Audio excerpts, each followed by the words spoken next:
Members of the public who might be joining with us, if you would, please stand for the Pledge of Allegiance and remain standing for the invocation by Councilmember Neese.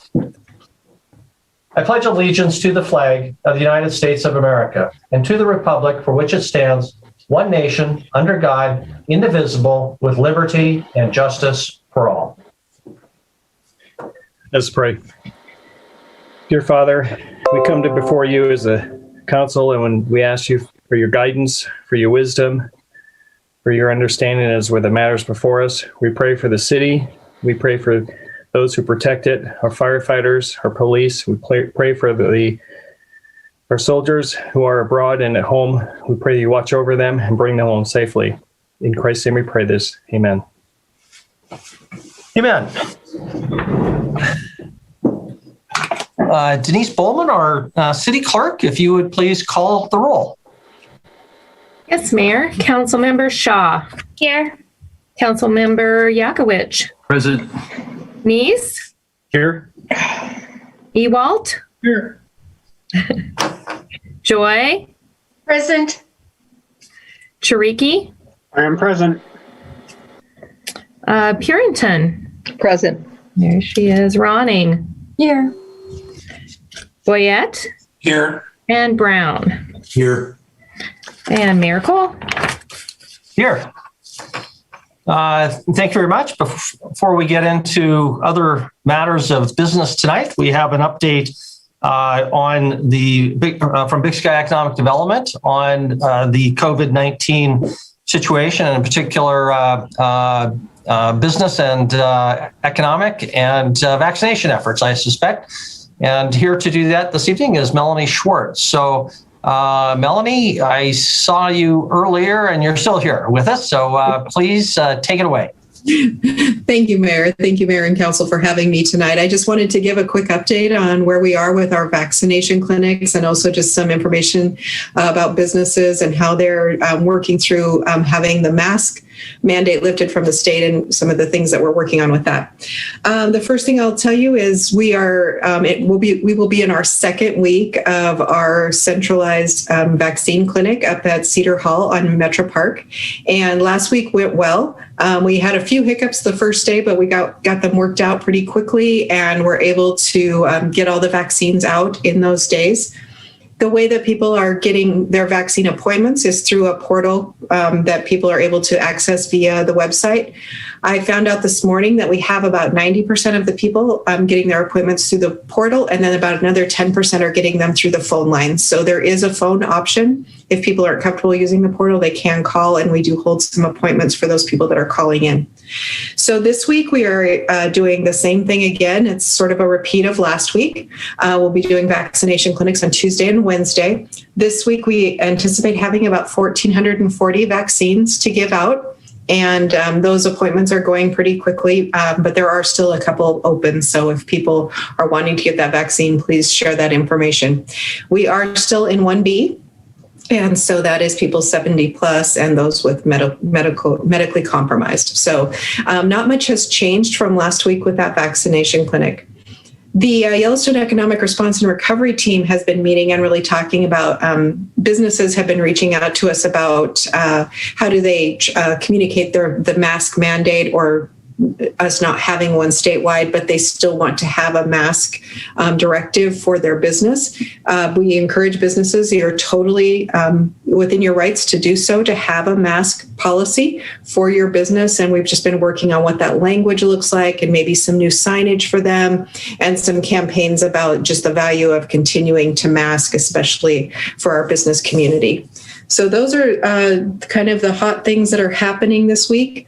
The other thing is if people are having their first vaccination at Metro Park, their second vaccination will most likely be at a different location. And so we are looking at what that second location for second shots are. And we have narrowed that down to a couple of places in town. So we should be able to announce that within the next week. The reason for that is Cedar Hall just isn't big enough to do first doses, and when we get to that point a month down the road for second doses, so we're going to need a second location, and we're aware of that and working through that. Billings Clinic is continuing to do first doses this week, but after this week, they will then bring all of their vaccine to the centralized clinic starting next week. So at that point next week, all three, Riverstone, Billings Clinic, and St. Vincent will all be at the centralized clinic. They are all three currently helping us staff that clinic. And so that went very smoothly last week, and it looks like we'll be continuing on with that. So with that, I don't have a lot of new news, I guess. We are getting our community vaccinated just as quickly as we can. Very good. Thank you, Melanie. Are there some questions for Melanie? Councilmember Ronning? Thank you. Thanks for the report, Melanie. Did the communication team have the opportunity to read the Coronavirus Response Initiative project that's now been published by the Billings Metro Vistas? Thank you, Councilman Ronning. I am not sure. I have not read it, so I will definitely go do that, but I have not had a chance to look at that. Okay. I will make sure it's at our comms team meeting tomorrow at 11 for sure. Okay, I'll send you a link, because one of the things that was discovered is that our low income areas in our community are not receiving the information on what's happening with the coronavirus, what's happening with income related issues, what's happening with vaccines, what's happening with being able to get healthcare related to the coronavirus. So it would be nice if we know how the business community is being communicated. It would be nice if in a report we could hear how the low income populations around our city are being communicated to, especially if they don't have access to online information or cell phones or things like that. So Thanks, Melanie. Yeah, I will definitely look into that for you. Thank you. Thank you.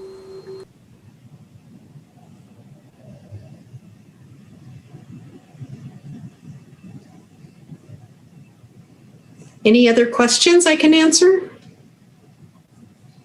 Deputy Mayor, I think the mayor dropped off. Oh, we lost the mayor. I hope it wasn't something I said.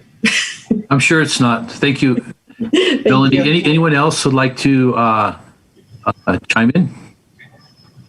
I can't see your hand. Okay, Councilperson Neese. Thank you, Deputy Mayor. Melanie, do you know what the percentage is now of the residents of Yellowstone who have been vaccinated with 2 doses? I do not have that. Thank you, Councilman Neese. I do not have that, but I will look that up and email it to you immediately following this meeting. It is on the state's website. They are now tracking that all along with the stats. So I will look up Yellowstone County and send a quick email over to the council. Okay, so they're tracking that by county now? They are. They are tracking it by county. Yes. Okay, yeah, if you could send a link, that would be helpful. I will. You bet. Appreciate it. All right, thank you. Anyone else? I don't see anyone else. Thank you, Melanie, for your report. I appreciate it very much. Keep up the good work. Well, thank you. Have a good evening. Right. All right, thank you. Now I'd like to go into minutes. I'd like to make a motion. Someone like to entertain a motion to approve our February 8th minutes. Councilman Neese. Make a motion that we approve the February 2021 minutes. And is there a second? Mr. Boyette. All right. Any discussion? Nope. All in favor, say aye. All right. All opposed? No one opposed, unanimously. Okay. Courtesies, any courtesies among council?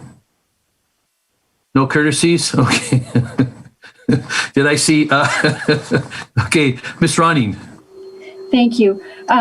Not so much a courtesy, so to speak, but just an acknowledgement from City Council over the tragedy that Billings West High School has experienced over this past weekend with the death of 3 of their students in a tragic car accident. So we know that that's very difficult for the school right now and all of the students and the teachers and the administrators there. So really wanted to give a loving and compassionate message of care to all of those affected.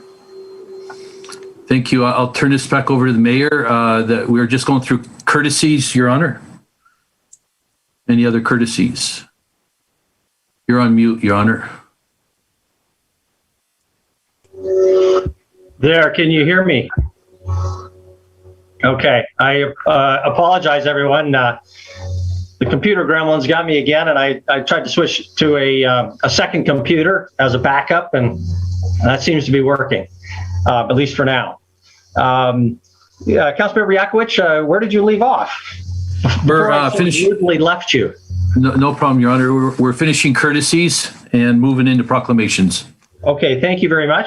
Are we done, Council, with Council courtesies? Was there anyone else with anything further on Council courtesies? Not seeing any, we'll go ahead and move then to Council proclamations. I do have a proclamation this evening. It is for the Day of Empathy, and the proclamation reads as follows. Whereas more than 10,000 people currently serving sentences in Montana prisons and jails will eventually transition into communities throughout the state, including Billings, and whereas nearly 11,000 Montanans are currently on probation or parole statewide, with many living in Billings, and whereas these formerly incarcerated individuals are part of an even larger population of Montanans with criminal records, and whereas helping people with criminal records become productive members of society benefits their families and our community by improving safety and preventing and reducing crime. And whereas formerly incarcerated individuals face numerous challenges that include finding work, housing, healthcare, and transportation. And these challenges, if not overcome, may lead to recidivism, health, social, and security concerns. And whereas federal, state, and local leaders have worked to establish policies to help persons who were formerly incarcerated or under custodial supervision return to their communities. And whereas the Women's Organization for National Prohibition Reform, a registered nonprofit corporation in Montana, and Dreams Core Justice are also working to develop plans to facilitate better transitions from incarceration or community supervision back into society by coordinating resources, identifying resource gaps, and advocating on behalf of individuals with criminal records. And whereas the National Day of Empathy includes representation from government, education, faith, and community-based organizations, and those formerly incarcerated, that is intended to call attention to the needs of individuals released from correctional institutions, resources to improve local reentry into communities, and smart criminal justice policies and practices. And whereas the National Day of Empathy serves to connect justice-involved individuals with resources and services important to successful reentry and decrease stigma by raising public awareness of challenges faced by formerly incarcerated individuals as they reenter the community. Now, therefore, I, William Cole, Mayor of the City of Billings, do hereby proclaim March 2, 2021 as Day of Empathy in Billings and commend its observance to all citizens. Thank you very much. That's our only proclamation for this evening. We'll now move on to any council reports. Do any members of the council have reports from other committees or organizations that they serve on this evening? Seeing none, then we'll move to our city administrator report. Chris Kukulski. Chris. Mayor and Council, I've just got a few items. I'll start with the legislative update. So unfortunately, we're still waiting. It is in the final stages. LC 3268 should be flipping over to a House bill number literally any minute. Earlier today in my meeting with Greg and Amy, we hoped and expected it may happen before the council meeting. But in looking just before we started, it's still showing up as an LC. Therefore, of course, we don't have the hearing yet, but we know it will need to come very quickly. So once it gets its House bill number, either later this week or early next week is when we would anticipate the hearing. I've asked the police chief, sheriff, and county attorney Twido. They're all willing to help us, just waiting for when that date is, whether they can do it by Zoom or in person. And then we've had very, very good feedback from a number of state associations, sheriffs, peace officers, chiefs, et cetera, who have expressed an interest in supporting the bill as well. So unfortunately, still more to come without much detail yet on those dates. I'm just going to mention three others in the sake of time. House Bill 395 is a prohibition against the creation of any new zoning regulations during an emergency. Whoever could have imagined an emergency would last more than days or weeks or now months? So we are going to speak. I hope that's against that, just to speak of the importance and all that we've learned for public engagement, but we do not want to be paralyzed and don't want to put other communities in that position. The other two bills that we still have more to learn about are Senate Bill 268 and 269. We have been doing a little bit of work with Mayor Kelly from Great Falls. He's asked for some help there. These affect mobile home parks or mobile home owners. We are aware of the problem. At least this is as at a high level. I'll describe it to you as it's been described to me. There's some predatory behavior by out-of-state couple of firms who've been buying up mobile home parks throughout the West, really increasing rents on them very quickly, and utility rate structures. And so Senator Hoeven out of Great Falls has asked for our assistance, and Mayor Kelly. And apparently Wyeth could describe to you a similar scenario here in Billings, that the mobile home owners were able to pull together and take over ownership. And that's one of these bills is going to, it tries to lay out options for owners to be at least in a position to do that. So we're going to work with the league, work with Senator Hoeven, work with Mayor Kelly in that regard. Then that's kind of the legislative front. The other two, both are the same subject. So they are, we did get one piece of ex parte communication. That one ex parte that came in after 3 was in support of the next topic I'm going to talk about, which is the comment was in support of granting the applicant's request to postpone items 4, 5, 6, and 7 from tonight's agenda to March 22nd. So if the council is willing to consider that, they really need to take 2 actions now, if you're so inclined, rather than leave everybody who may be listening or watching to waiting until item 4, 5, 6, and 7. You can take a vote, simple majority, to pull them all up to now as a consideration in one vote, and then follow that up with a motion to grant the applicant's request for postponement. So that is my administrative report. Unless you've got any questions, I can answer for you. Okay, thank you very much. Obviously, we need to turn to that request involving items 4, 5, 6, and 7, but are there other questions for the city administrator? Councilmember Neese. Thank you, Mayor. Chris, do you have an update on when we'll be able to start meeting in person? I do not. I will get you an update in the weekly, let you know where things are with the technology investment. Kevin just turned his screen on. I don't know if he has any news, or if it was just timing. Kevin, anything you would add? Just a real brief one. So we believe AVI possibly could be done on Wednesday with the upgrades and things that they've got going in there. And then we'd have to do some testing, from there. But that's the latest information that we have received. Great. Thank you. Thank you, Kevin. Thank you, Councilmember Neese. Councilmember Tricky and Councilmember Purington.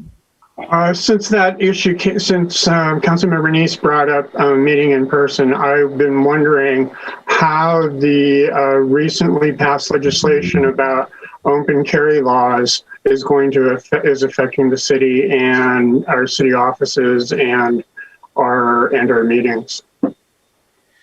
So certainly those are ongoing conversations that we're having as well. Councilmember Chiriki and the police chief and Mr. Iflin and others have been watching what's happening. And then once the session ends, because I don't think they're done with their changes, I think that's going to be clearly a topic of conversation with the council, with the public. What will we do, if anything, in response to the need to comply and or protect, the premises? Kevin, anything you would add to that? Councilmember Shariki, just reiterating some of what Chris said, there's another bill that just got out of House Judiciary Committee today. I think it was House Bill 436 that would further kind of add some regulations and rules there. So it's a moving target at this point, but we're monitoring it, keeping up on top of it. And then, we'll adjust as needed for when we start meeting back in person. And then also internally, we're monitoring, as far as, our city employees and things of that nature, how that's going to affect our policies internally also. Thank you very much. Thank you. And Kevin, on that, just to clarify, at this point, there is no exception for city council or city buildings from that grant of permission for open carry, correct? Yeah, that's correct. And then, like I said, there is another House bill that is moving fairly quickly that, could further limit any sort of local control on open carry or concealed carry, anything of that nature too. So again, a moving target. I wish I had better solid answers for you, but things could be changing again here shortly.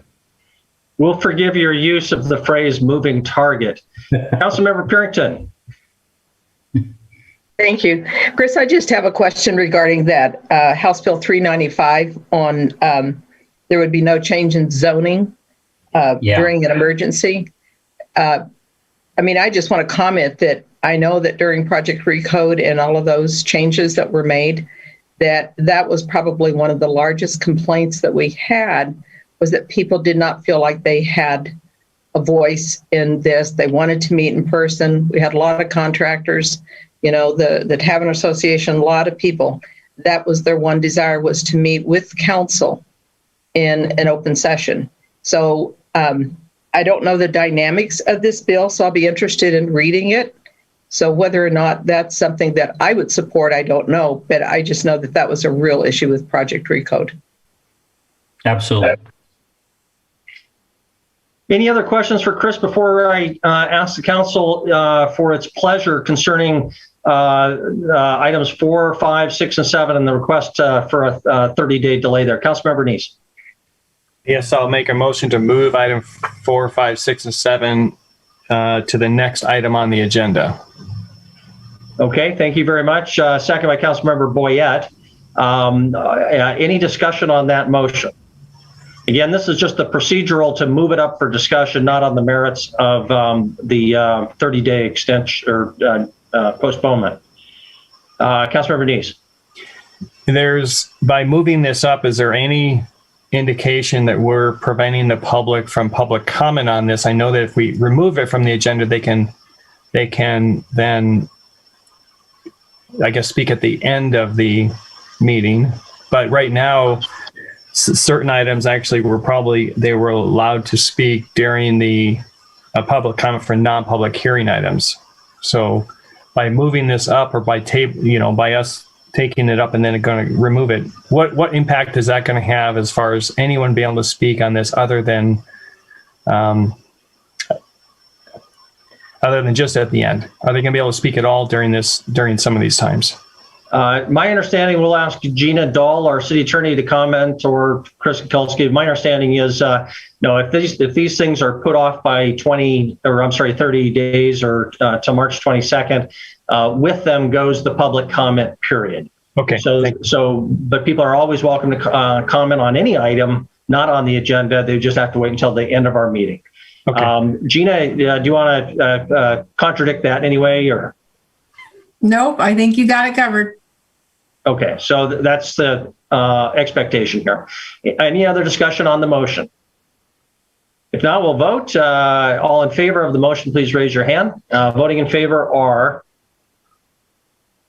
all members of the City Council. Motion passes unanimously. Again, that just moves it up for discussion now. What's your pleasure on the requests, Councilmember Neese? I'll make a motion to postpone this till the I'm sorry, Chris, I forgot the date, March 22 for item number 4, 5, 6, and 7. Okay, is there a second? Councilmember Boyette? Is there any discussion on the motion? Councilmember Brown? Chris, what is our availability on the 22nd? Is that going to overload that agenda? Just because they request the 22nd doesn't mean we need to be here until 4 a.m. or anything. Councilmember Brown, excellent question. Tomorrow morning, as we go through agendas, we'll look at that specifically and see what else can be shifted. So I don't have a very good answer for you. I didn't get a chance to look at it ahead of time. The only thing we would be is if we had published public hearings or advertised public hearings. Other things have some flexibility. So we'll continue to work to not have you here for 4 or 5 hour meetings with this. If we have to, I suppose we could ask them to ask for a different date delay, and as the applicant, they could make that. We've got some restrictions as a municipality to be responsive to their time, to a timeline statutorily. So worst case, we'd ask them to make that request. Best case, we will work it into the 22nd without a 5 hour meeting. Okay, thank you, Chris. Thank you. Councilmember Ewald? Thank you, Mayor. So, Chris, because we benefited them by setting them up for tonight and they're the ones that chose to move, do we still have to statutorily bend to them to make sure we can fit it in when they want it, or we already gave them the time they wanted and they're the ones that opted to change? I'm probably going to ask for Wyeth and Gina's help. My general understanding, Councilmember Ewald, is when they make the written request, that opens up our timeline based on their request. But looks like we've got someone to help me out there. Do we? Who? There we go. Wyeth. There's Wyeth. Sorry.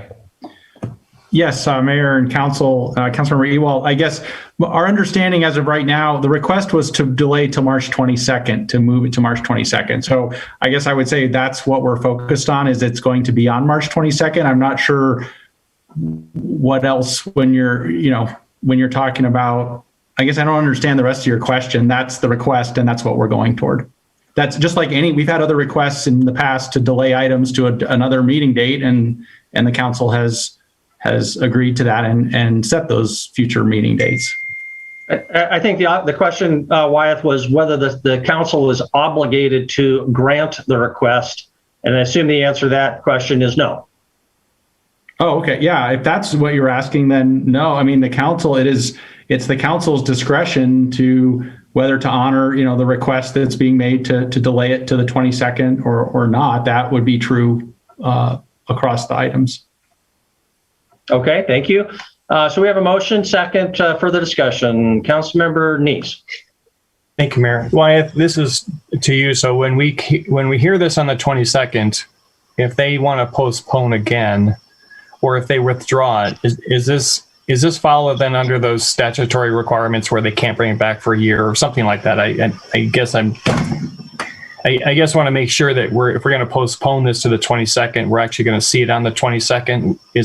Do they figure that they're going to pull it again, or is it whatever they are postponing for, you think it'll be resolved, or they're sure it's going to be resolved by then? Councilmember Neese and Mayor and Council, I guess I can't be sure of any of those things. Absolutely. The expectation is, and understanding, talking with the applicants who are on this evening as well, that they wanted that extra time to get to the 22nd to see whether really they would come forward and continue with the whole proposal as you've seen it, or whether there might be changes. So it's really to just try to make sure that what's coming forward is in alignment with what they're trying to do. Would it be, excuse me, Mayor, follow-up question? Sure. Would it be helpful then to give the 22nd and the next business session as well, so that there's a little more flexibility in them if they need it, so we don't have to address this again? I don't see a reason to need to do that. I guess okay. I think if we can get it focused on the 22nd, that's what's been requested. That's what's being considered tonight. That's what we should stay focused. Thank you. And I don't know if Monica wants to add to that. Monica, go ahead. Yes, thank you, Mayor, Council. I just wanted to add that, when we were discussing the delay with the applicant, the next business date of March 8th did come up. Given the fact that we wanted to make sure that if we needed to re-advertise, that we could follow our public hearing advertising requirements and everything like that, the 22nd really gives us the opportunity to do our best to formally let the public know. So it was a thoughtful decision to ask for the 22nd. Okay, further discussion. Councilmember Purington. I have a question regarding the quasi-judicial on this particular topic. Can we as council discuss with Wyeth, Monica, staff, can we speak with them about this, some of the issues that have been brought up? And then also, what about the zoning commission? Can we speak with them as well? Gina Dahl or other staff member or Wyeth, would you like to comment? Conversations with staff and zoning commission. Gina Dahl, city attorney. Sure.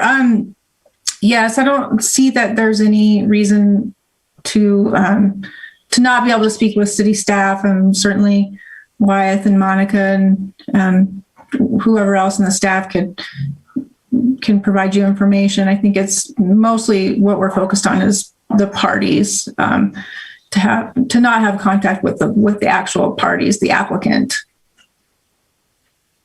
Wyeth, I'm not sure, you turned yours on. You may want to add to that. No, I would agree also that, talking to the staff is acceptable. I think going back to the zoning commission, I wouldn't recommend or support that. We're moving forward. The zoning commission has made its recommendation to the council. The council is now reviewing the application, reviewing the zoning commission recommendation, obviously the annexation. So I would focus on that now, of where you're at in the process. The only thing I might add to that is, Wyeth, the zoning commission's proceeding is available on the planning website, I assume. Is that correct? Mayor and council, yes, it's available right now on our Facebook page where it was streamed, and then we can also provide it as well if people can't access it there. Okay, thank you. Any other discussion before we move to a vote? Councilmember Brown. Thank you, Mayor. If we're going to talk about emails and stuff like that from constituents, we'd have to have public meeting, I would think.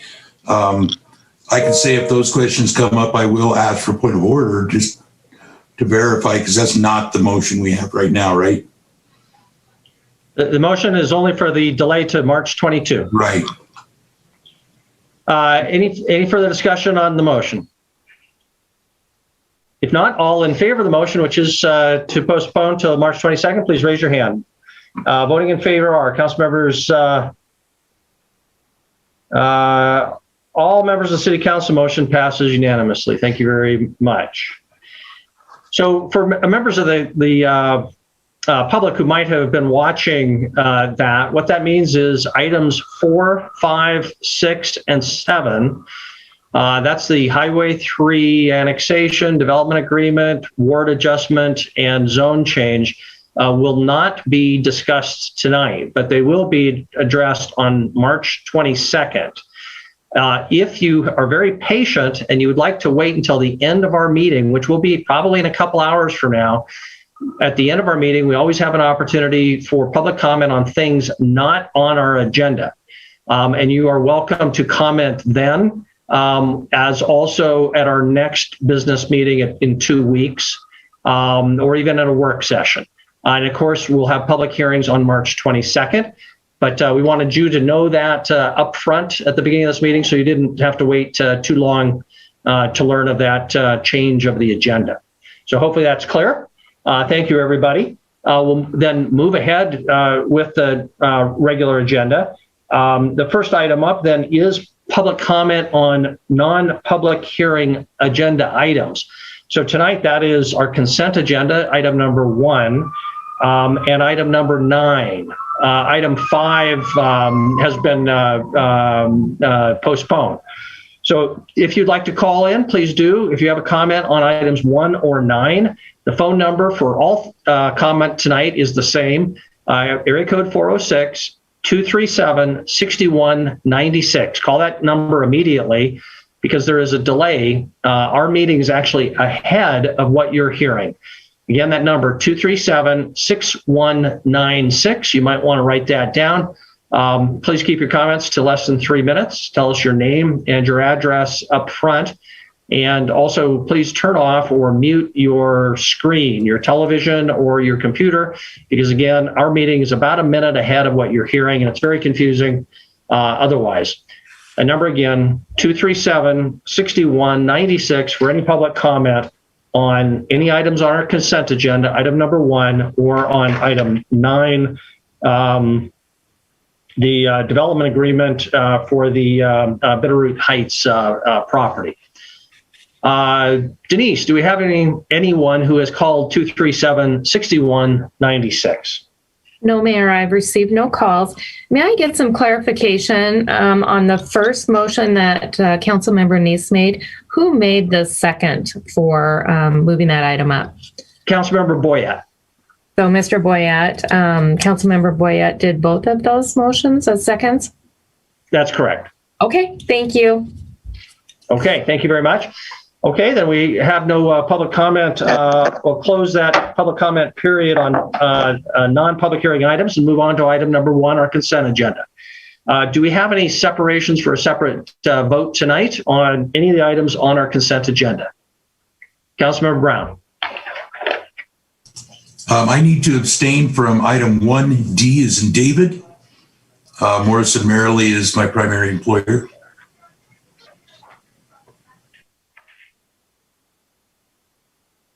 Item 1D as in David. Thank you very much. Any other separations? Councilmember Purington. I'd like to separate 1F. 1F as in Frank. Frank. Recommendation of approval, PCC for the bike and scooter feasibility study. Correct. Thank you. Any other separations? Seeing none, is there a motion relating to the non-separated items? Councilmember Purington? I move to approve the items on the consent agenda as submitted, with the exception of the items moved for separation, which is 1D and 1F. And I see a second by Councilmember Brown. Is there any discussion or other questions for staff concerning any of the non-separated items? Councilmember Ewald. Thank you, Mayor. I got a question on 1B as in boy, the fire truck deal. So I think I'm not sure if I understand the math on it. We got 2 engines being built right now, and there was 1,350,721 put aside for those 2 engines. And then through the bid process, the manufacturer came up with a cost of $1,295,603. And it stated that there's a difference of $38,767. And so unless I'm missing something, the difference is actually $55,118 rather than $38,000. So that's to our betterment by about $17,000. And so with the $612,850 they already had put aside for engine 1, which was in the 15th year of its 18-year life, it just fell short of approximately $25,927. So with the $55,000, that gives us a positive of $29,191. Now that goes all back into the fire equipment replacement plan then? Is that right? So Councilmember Ewald, Mayor and Council, Andy, correct me if I'm wrong here. Yes, that money doesn't go to some other, the ERP equipment replacement plan, departments are setting aside money for specific equipment. And so that doesn't allow somebody else to do something. Those are funding for fire engine replacements. Andy, anything you'd clarify there or?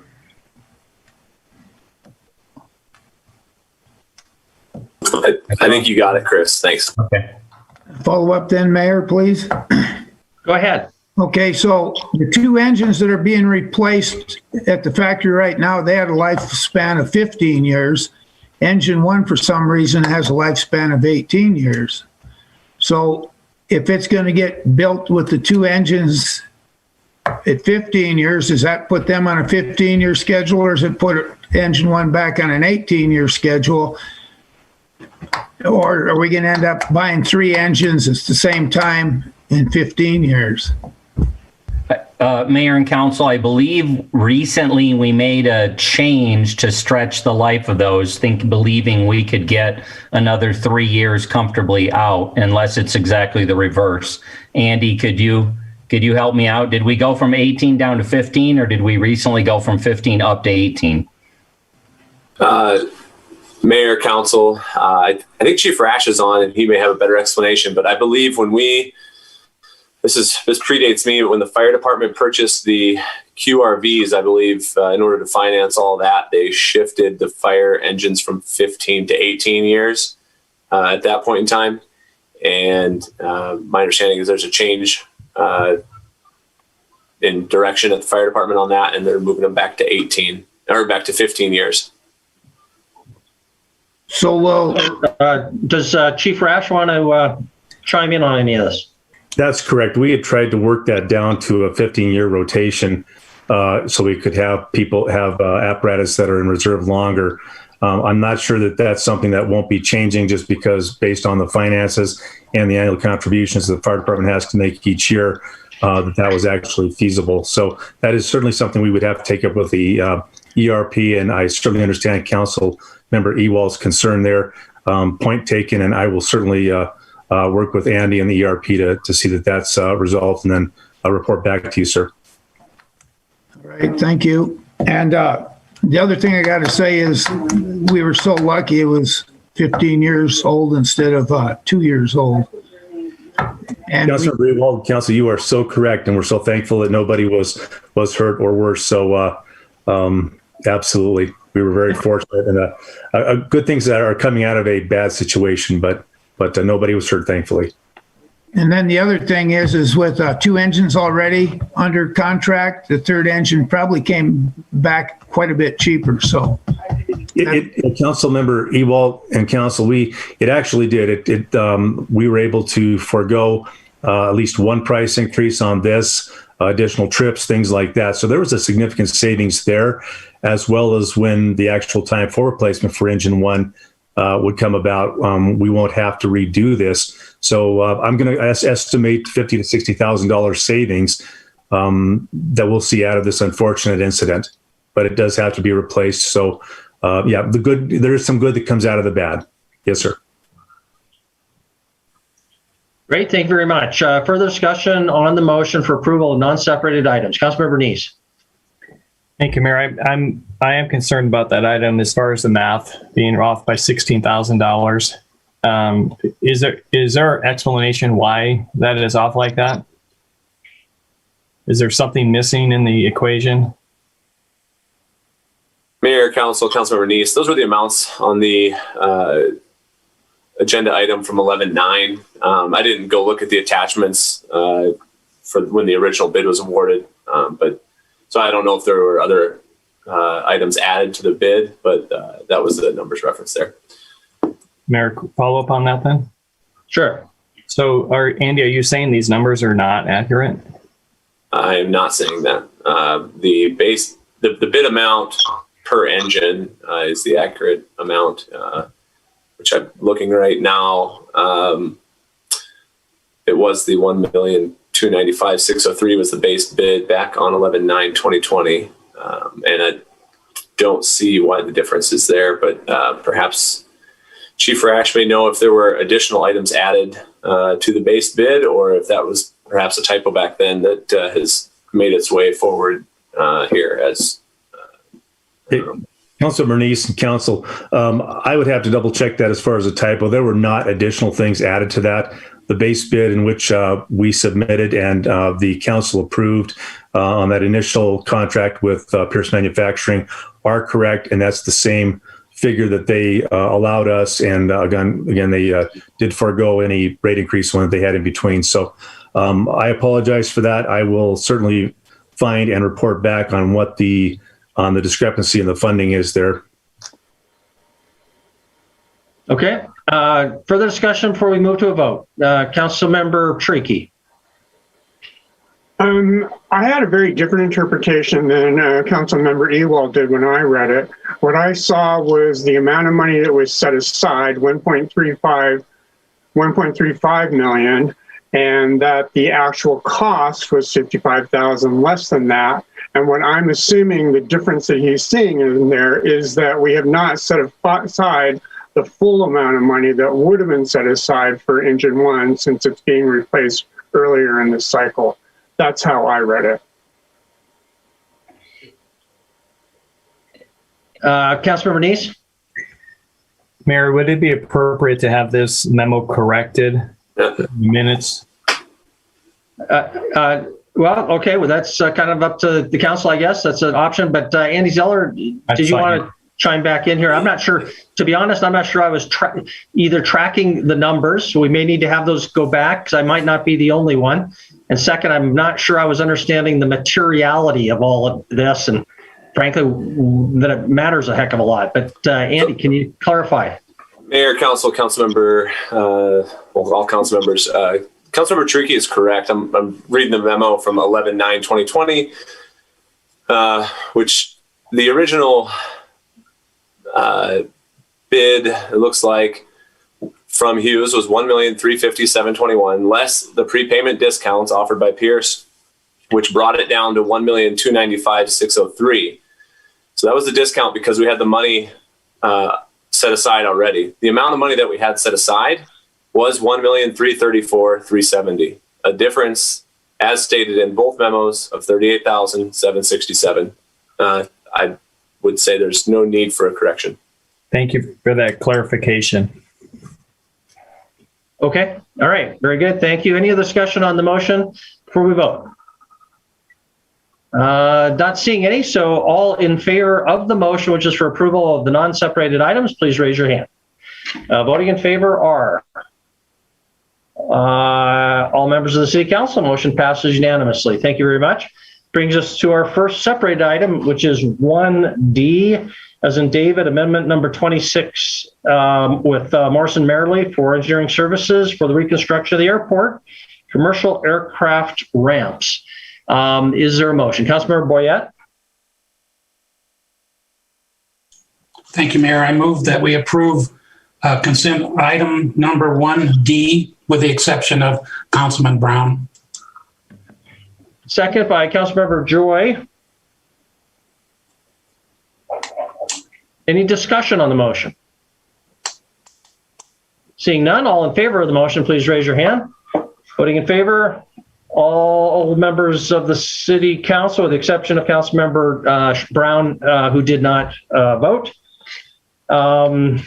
Our next separate item is item 1F, as in Frank, recommendation of approval to the Policy Coordinating Committee for the Billings Bike and Scooter Share Feasibility Study. Councilmember Purington, that was your separation. Would you like to start us? Thank you, Mr. Mayor. Considering the time that staff would have to put into this, and I don't see this happening in the foreseeable future for Billings. And so I would make a motion that we don't make the recommendation for approval to the Policy Coordinating Committee. I'm sorry, was that a motion or just a point of sort of discussion? It would be a motion. So your motion is to change the recommendation of approval of the study to not accepting or not approving the study. Councilmember Ewalt is holding up his 2 fingers. So we'll count that as a second of the motion. So that is the motion. Discussion now on the motion. Councilmember Boyett, and then Tricky and Shaw. Thank you, Mayor.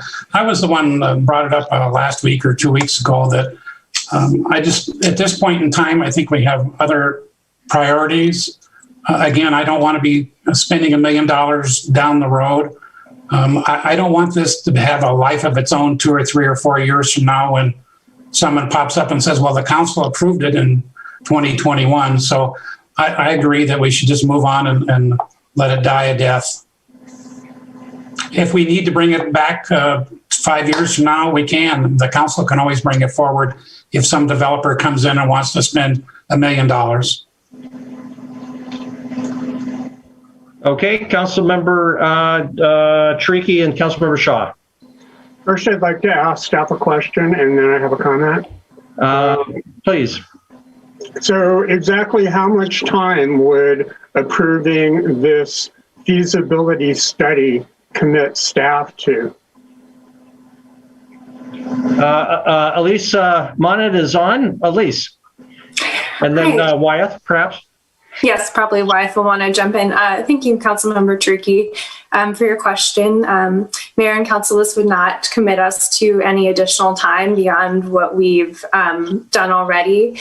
I will say this is just a framework for bike and scooter share feasibility. I was actually just contacted last week as I was about to leave for the commissioners meeting about this agenda item from a company that was interested in bringing scooter share to Billings. So I really see this as setting out a framework to guide that and to get the discussion started. It doesn't mean that we're committing to implementing anything. And I'll let Monica or Wyeth jump in if they would like to.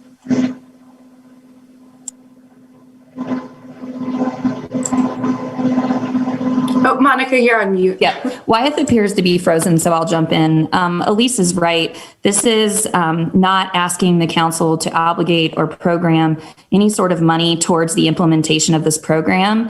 When you accept this document and you recommend it to PCC, you're basically just saying, you know, that we've gone through the process, we've done this feasibility study, and we accept the information that it was provided or that the study provided to the council. So again, it doesn't obligate you to anything. And I just think it's really important to make that distinction. Thank you very much. Councilmember Shaw and Councilmember Brown. Thank you. I'll just keep my comments really quick, which is unfortunately, I have just seen a number of these kind of short-sighted decisions from council of saying, let's not worry about that now. Let's just push that off 2, 4, 5 years. Let's see. It's very frustrating. And so I'm actually going to make a substitute motion to approve this as it was originally provided. Thank you. Okay, so the motion is substitute motion to switch back to the regular approval is on the agenda. Second by Councilmember Tricky. Discussion now on the substitute motion. Councilmember Brown. Thank you, Mayor. My question doesn't change regardless of which motion we're looking at. Does this, as in almost all of these studies that, you know, we accept and they kind of get put on the shelf for a little while and then they get dusted off and it says, well, yeah, the council knew that there would be $1 million investment from the city. So what's the big deal? Let's put the $1 million into it. You know, are we accepting the fact that the city accepts that we'll have to pay $1 million to get this thing bumped up? So that's what's going to come back when a developer or when a contractor comes in and says, yeah, I want to do this. And we're going to say, well, council agreed we'd come up with $1 million. Is that kind of what we're agreeing to here? Others can comment. I guess I would say no. I'd say that what we're accepting is the funding options described in the study. And that's not what the study says. It just identifies the cost and identifies potential funding sources, federal grants, private donations, yes, potentially the city. It doesn't rule that out, though. But others may have other comments. Staff, did you want to address that before we move on with other council debate? Elise? I think I'll actually defer to Monica first, if that's okay. No, Mayor, I mean, I think that you described it perfectly. The point of the feasibility study was to say, what would or could this look like in Billings? So I think that we just have to remember that this isn't anything that forces implementation. It's just to say, you know, if this was going to work in Billings, if the community was approached, and if this became a priority, these are structurally ways to make it work. Okay, further discussion on the substitute motion, Councilmember Neese. Yeah, thank you, Mayor. As the motion is, I don't think I can support it, but you kind of beat me to it, Councilwoman Shaw. I was going to make a substitute motion to receive the document. There's a slight difference, but a very large difference, as Councilmember Brown brought up, as far as we would not be approving the document, but we would be receiving it and the findings and the facts for future consideration at another time. And so if this was motion were to receive the document, I would support that, but not as approve the document. There is a pretty distinct difference between approval and receiving. Okay, further discussion on substitute motion. Councilmember Purington and then Councilmember Joy. Thank you, Mr. Mayor. And I think that's exactly what it says. It's recommendation of approval to the Policy and Coordinating Committee for that feasibility study. And I think as far as the study itself, it did not show how successful, if you want to call success, in other communities, not only in Montana, but in other communities across the nation. We did not get any of that. And so I just felt like that was, I don't think it's being short-sighted at all. Kendra, I just think that it's a matter of placing what our priorities are in council at this point. And I just do not feel like that is a point of priority. Thank you. Thank you very much. Further discussion before we move to a vote. Councilmember Ewald. No, I'm sorry, Councilmember Joy and Councilmember Ewald. Thank you, Mayor and Council. I'm just going to speak up for active transportation. We know that the return on investment, because that's what we can do as a government when we invest in something, and this is not an implementation, it is simply a feasibility study. We go through many feasibility studies and we accept those findings. It's not a recommendation, but it is simply options that are available and provides a framework. Active transportation has a return on investment. We're healthier people when we have a healthier community. Healthier communities are communities that have lower health costs. So I really want to speak up for active transportation. It's important. It's important not only to our long-term future, but our short-term future. This is simply an accepting of a report like we have done with so many transportation plans. Thank you. Thank you, Councilmember Ewald. Thank you, Mayor. Who is the Policy Coordinating Committee? I'll answer, Councilmember Ewald. I'll answer that. I sit on the PCC, and it's made up of three parties: the Planning Board, their chairman Woody Woods, and the chair of the County Commissioners, Don Jones, who I think has ceded his seat to Dennis Pittman. The PCC is mandated by federal law to kind of oversee and have a process for the receipt of federal dollars. And Wyeth may want to set all this straight, but that's essentially what it is. It has no decision-making power I will make sure that if this does come to the PCC, that they understand that there was a lot of discussion by the council, and if this passes, a desire to accept it, but the council is not committing to any sort of funding of a biker scooter share program for what it's worth. But again, they also just sort of accept it. They don't have any decision-making power. Wyeth or anybody else from planning or Chris want to change any of that? I think Wyeth jumped off because he was satisfied with your answer. So, and I can assure you that I'm not looking at any new dollars in the proposed budget to fund a portion of this. I would never say never relative to what we spend today on transit and whether this somehow fits in the future. But clearly you're saying, you know, we're not looking to subsidize bicycle and scooter effort. Okay, further discussion on the motion, and then I think we should move to a vote soon. Councilmember Tricky. I find it somewhat alarming in a way that some members want to not accept a feasibility study that basically told us that it wasn't very feasible. All it is, this document basically just lays out how it might work. It isn't committing the city to anything. It actually is pointing out that it would be very difficult to do in the existing situation.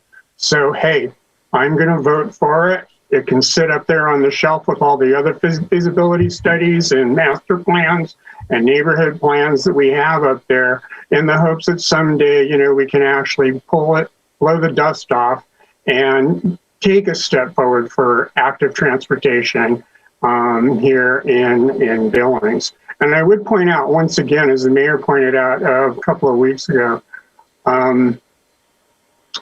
transportation is changing in this country right now. I had a conversation today with someone who's building gas station convenience stations here in town, and they were very excited to find out that there's an opportunity to put a charging station in there. You know, we need to be thinking about the future. That is our job. Thank you. Thank you. Any other discussion before we move to a vote? I'll just comment. I will be voting for the substitute motion for a lot of these reasons, but I think it's just essential to finding funding. If the city wants to save money, the best way to do it is to find other people who will put up that money. If this does not pass, there's zero chance of that, of getting federal dollars or private dollars. So, Councilmember Ewald, a final word before we move to a vote? Thank you, Mayor. I won't be voting for the substitute motion. These studies, frivolous studies like this, I think we have to start curtailing them a little bit. And we're not real flush in money. Every time we turn around, we're trying to find another place to pick up some revenue. And yeah, it didn't cost us too much, but a penny saved is a penny earned. And so for that reason, I won't be voting for it, just for the principle that it's something that doesn't feasibly look like it's going to work out. And if it takes 10 years before something happens, we probably won't even recognize what bikes or scooters look like in 10 years. So it'll be just going by the wayside. Okay, thank you very much. Let's move to a vote. We've got a long night ahead of us still. So the motion is the substitute motion, which is the kind of original motion on the proposal on the agenda for approval of the plan, recognizing it's really more of an acceptance and no commitment to move ahead with anything.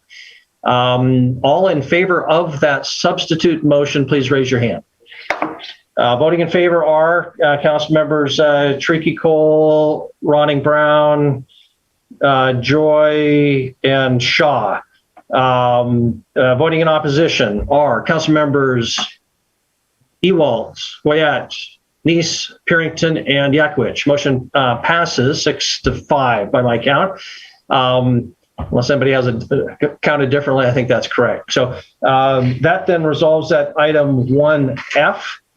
And that's the end of item 1. So we will move to our regular agenda.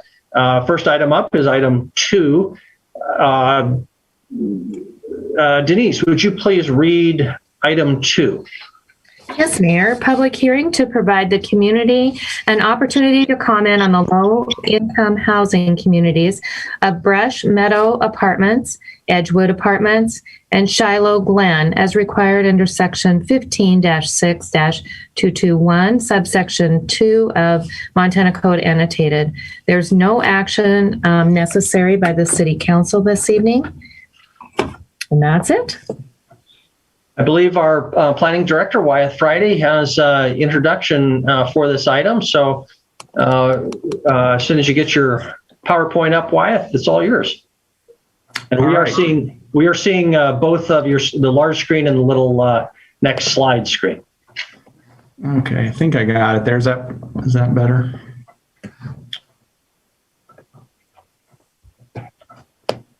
Can you see that now, Mayor and Council? Yes. Okay, great. So yes, thank you. I'm going to just give a real brief introduction on this item. As the clerk stated, this is a public hearing that to be conducted tonight per state requirements for this type of application. This is a low-income housing tax exemption application that 11 Capital is the applicant for 3 low-income housing apartment developments that exist here in Billings. And I'll just go through a couple slides, and then the agent for 11 Capital, Betsy Shano, is also on and can provide more detailed questions and all for this. So this is the 11 Capital is applying to the state of Montana for a tax exemption to be continued on 3 properties in Billings. This goes through the State Department of Commerce per state law, and the exemption is for rental housing, providing affordable housing to lower income tenants in Billings. And I've just to show you, I sent these out last week after after Councilmember Ewald requested locations. This here on this slide shows you the 2 of the projects, the developments that are up in the Heights on Lake Elmo Drive, 1225. The top one is Edgewood Apartments, and 1203 Lake Elmo. The bottom one is the Brush Meadow Apartments. So those are 2 of the developments. Those were, Brush Meadow was built in 1994 and Edgewood was built in 1997, just in terms of a time frame on those 2 developments. And then this is the third one over on 3900 Olympic Boulevard, the Shiloh Glen Apartments. Here is Shiloh Road and King Avenue West to orient you in terms of where that's located. And the Shiloh Glen apartments were built in 1994. So per state code in section 15, the process requires that the city hold a public hearing to solicit comment on having trouble here. Sorry, on whether the housing property meets a community need. These 3 apartment complexes exist and already serve a community need for housing in the community. As I said, they've been around for several decades. No action is required by the city council aside from conducting this public hearing. And as I stated, 11 Capital Asset Manager Betsy Shano is on the phone or on the Zoom call as well and can answer more detailed questions for you. So I'll be happy to hand it off if you have questions for her, and then obviously you have to conduct the hearing. Thank you. Okay, thank you very much. Council, again, no action is required except to hold the public hearing, but you're not barred from asking questions. So if you have questions for Betsy or for Wyeth,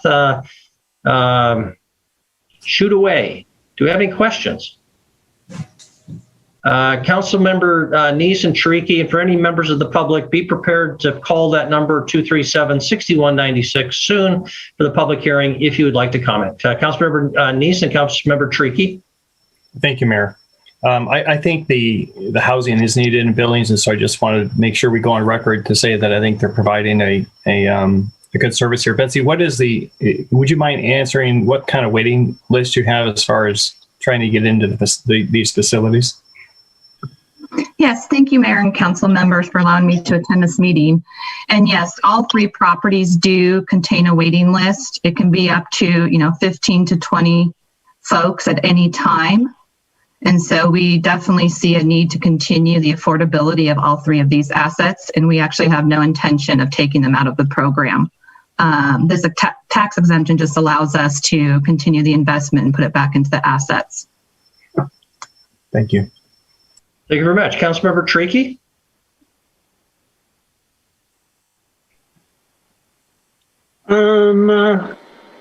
Director Wyeth, I assume that the pieces that are the rest of that little arc down there that are touching on King Avenue West and on Shiloh, that those are zoned commercial.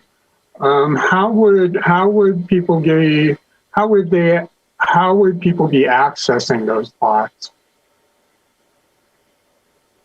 Councilmember Tricky, Mayor and Council, you're talking about the vacant property that's at the corner beyond the apartments?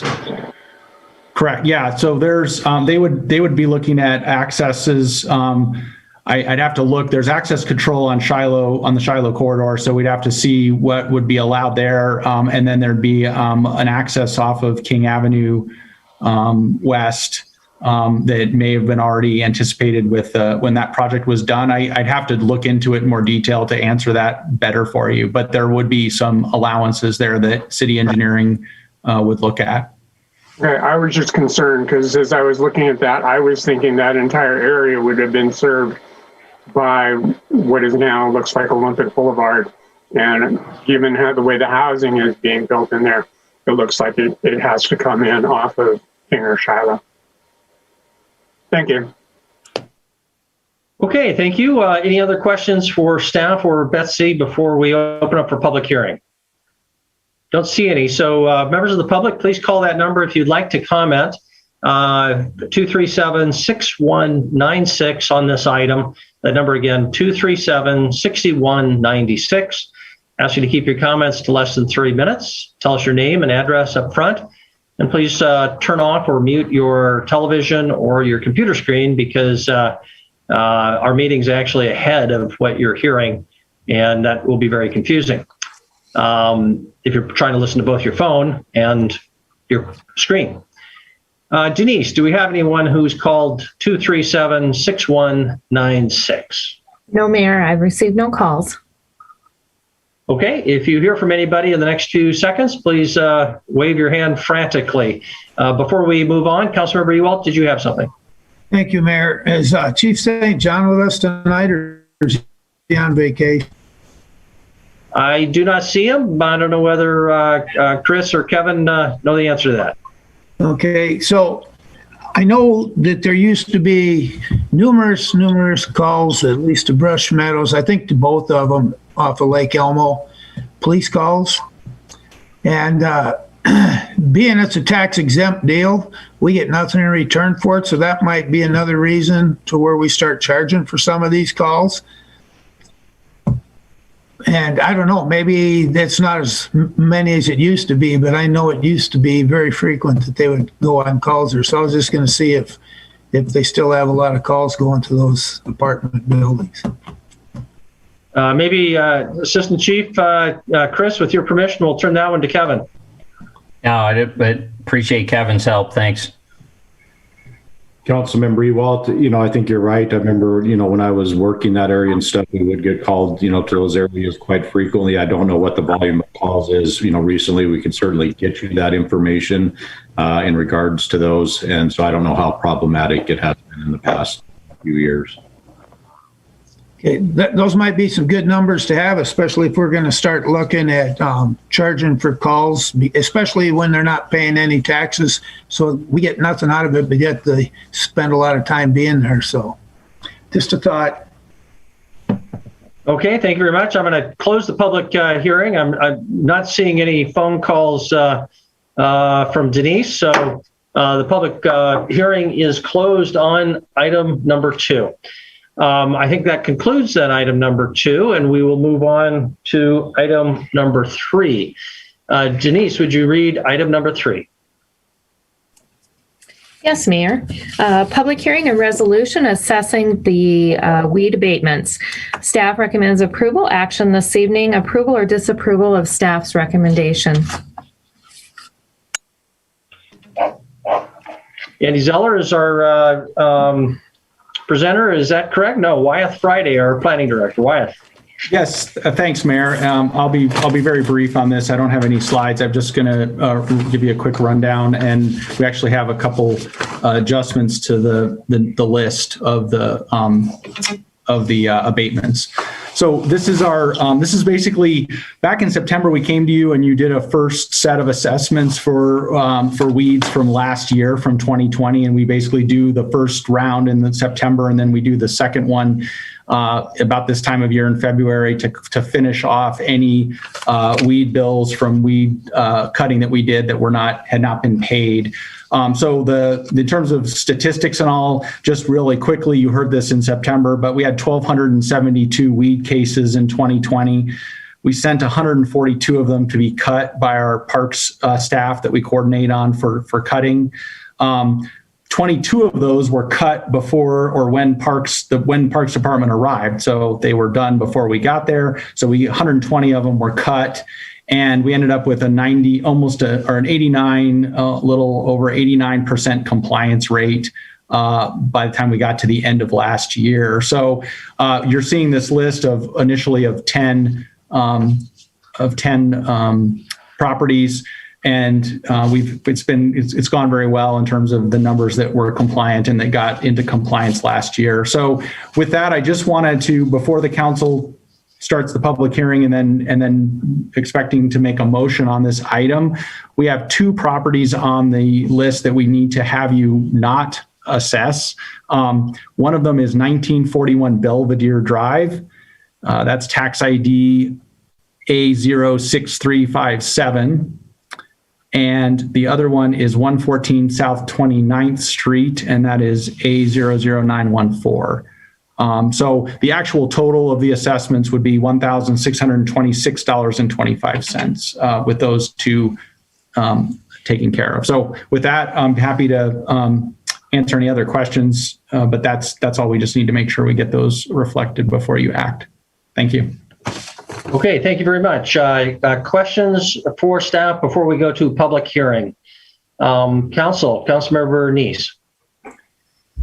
Mayor, I'm sorry if this is off topic. Please call point of order on me. But this has to do with the assessments, and if we assess the weed when they don't cut their weeds and things like that, and I guess they have 10 days. But why can't we do that for the snow? Because we see a lot of sidewalks that are shoveled. I see people walking in the street because they haven't cleared their sidewalks days and days after snowstorms. Why can we not? Is there a policy we can change to make this happen? Councilmember Neese and Mayor and Council, I guess the first thing would be that we don't have the ability to take on that kind of a workload. This weed abatement program is pretty much most of what we do during the summer because of the amount of complaints we get and the going out inspecting and then sending the notices and then going back and then coordinating with parks. So just that alone would be pretty overwhelming. And then certainly I couldn't speak to at all the coordination of actually having equipment and everything to go out and do the snow removal. So I would want to, I guess, have a much broader discussion of that whole, if we were to look at something like that right now, we wouldn't be able to take that on. Okay, thank you. Thank you very much. Well, just to clarify, it sounds like a practical limitation, not a legal limitation. Our mayor and council, certainly you could the city could have something in place to require and then to clear snow. Yes, absolutely. It's just, practically we wouldn't be able to do that right now. Okay, thank you very much. Other questions and members of the public, please be prepared to call or go ahead and call now, 237-6196 if you would like to comment on this item. We'll go ahead and open the public hearing while we entertain any other questions from council members. Council, any other questions for staff? Again, members of the public, that number 237-6196. Councilmember Ewald. As long as we're waiting a minute for them to call in, going off Councilmember Neese's question and what Wyatt said, we could probably contract with some snow removal people and have them go and do it and charge it the same way. The weed abatement wasn't done very well, and now when they're finding out they have to pay for it, they get it done before you get there. So maybe that would work with snow removal too. Thank you very much. I'll just comment. We did get a request from a citizen a week or so ago on this very topic. And I think the suggestion there was to focus on the major pedestrian ways, the arterials, collectors, safe routes to schools.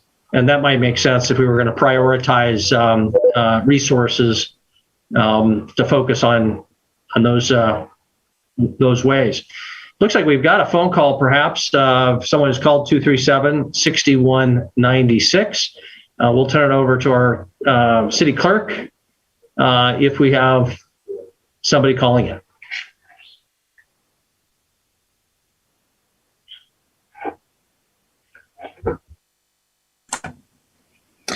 Mayor, we do have a caller, and I will put that person on.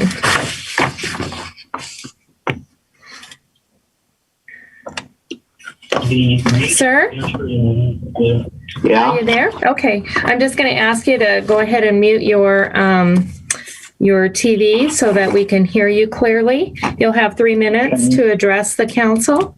Go ahead and give us your name and your address, please. My name's Kurt Hecker. I'm managing member of Montana Assets LLC. I own 3820 First Avenue South. I was assessed for the city to come out and mow the property. It's a right of way for First Avenue South, and I refused to pay it because I don't own the property. The city of Billings owns the property. Now, state and federal highways do not require adjoining landowners to mow their right-of-ways.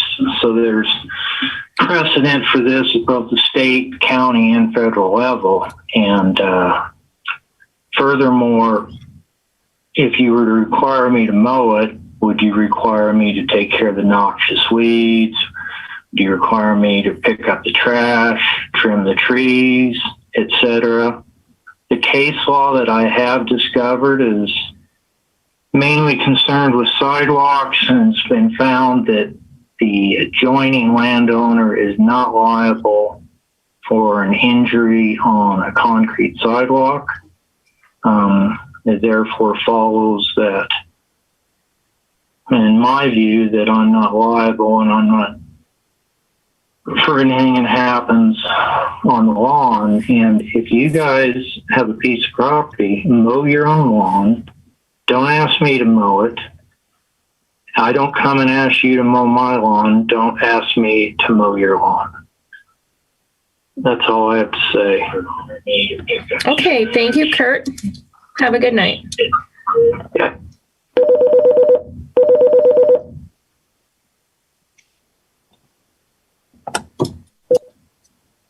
Hello, and thank you for your call. You've reached the public comment period for tonight's city council meeting. You'll have 3 minutes to give us your comment.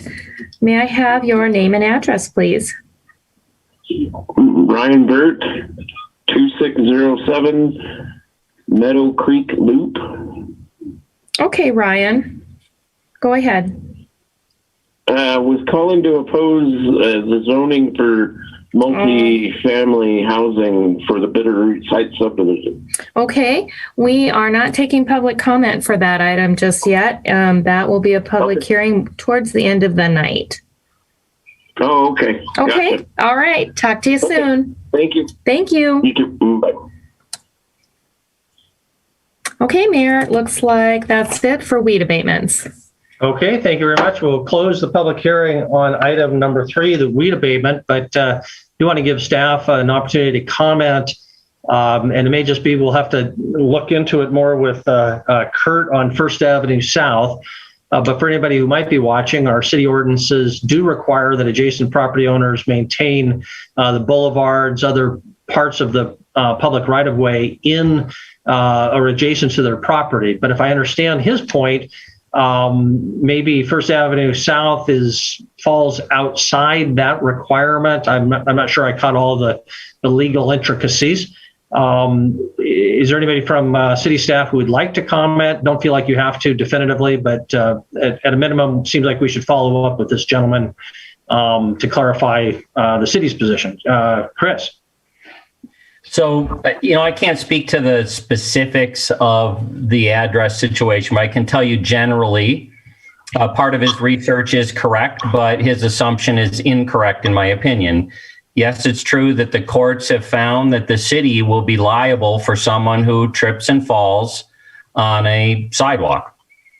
However, the courts have also fully supported that the homeowner can be held responsible through ordinance to build the sidewalk, maintain the sidewalk, and replace the sidewalk, and also take care of right-of-way. So that's a general statement, and I mean that to be general. I don't know the very specifics of this site, but that seemed confusing to the gentleman in his research relative to liability, automatically connecting it with meaning he's not responsible for the area. Thank you. Wyatt. Yes, thank you, Mayor and Council. And yes, just to add to that, the city code requires property owners to take care of basically their half of the right of way from the center up to their property line. And so that's exactly what has to happen. And that's why Mr. Haker didn't take care of his weeds. And so he was given a notification and then was billed because he didn't cut them. So yeah, it's pretty clear in the city code that that's required to be taken care of. And I don't know what else we would need to do to follow up. So thanks. Okay, Councilmember Yakovich and Neese.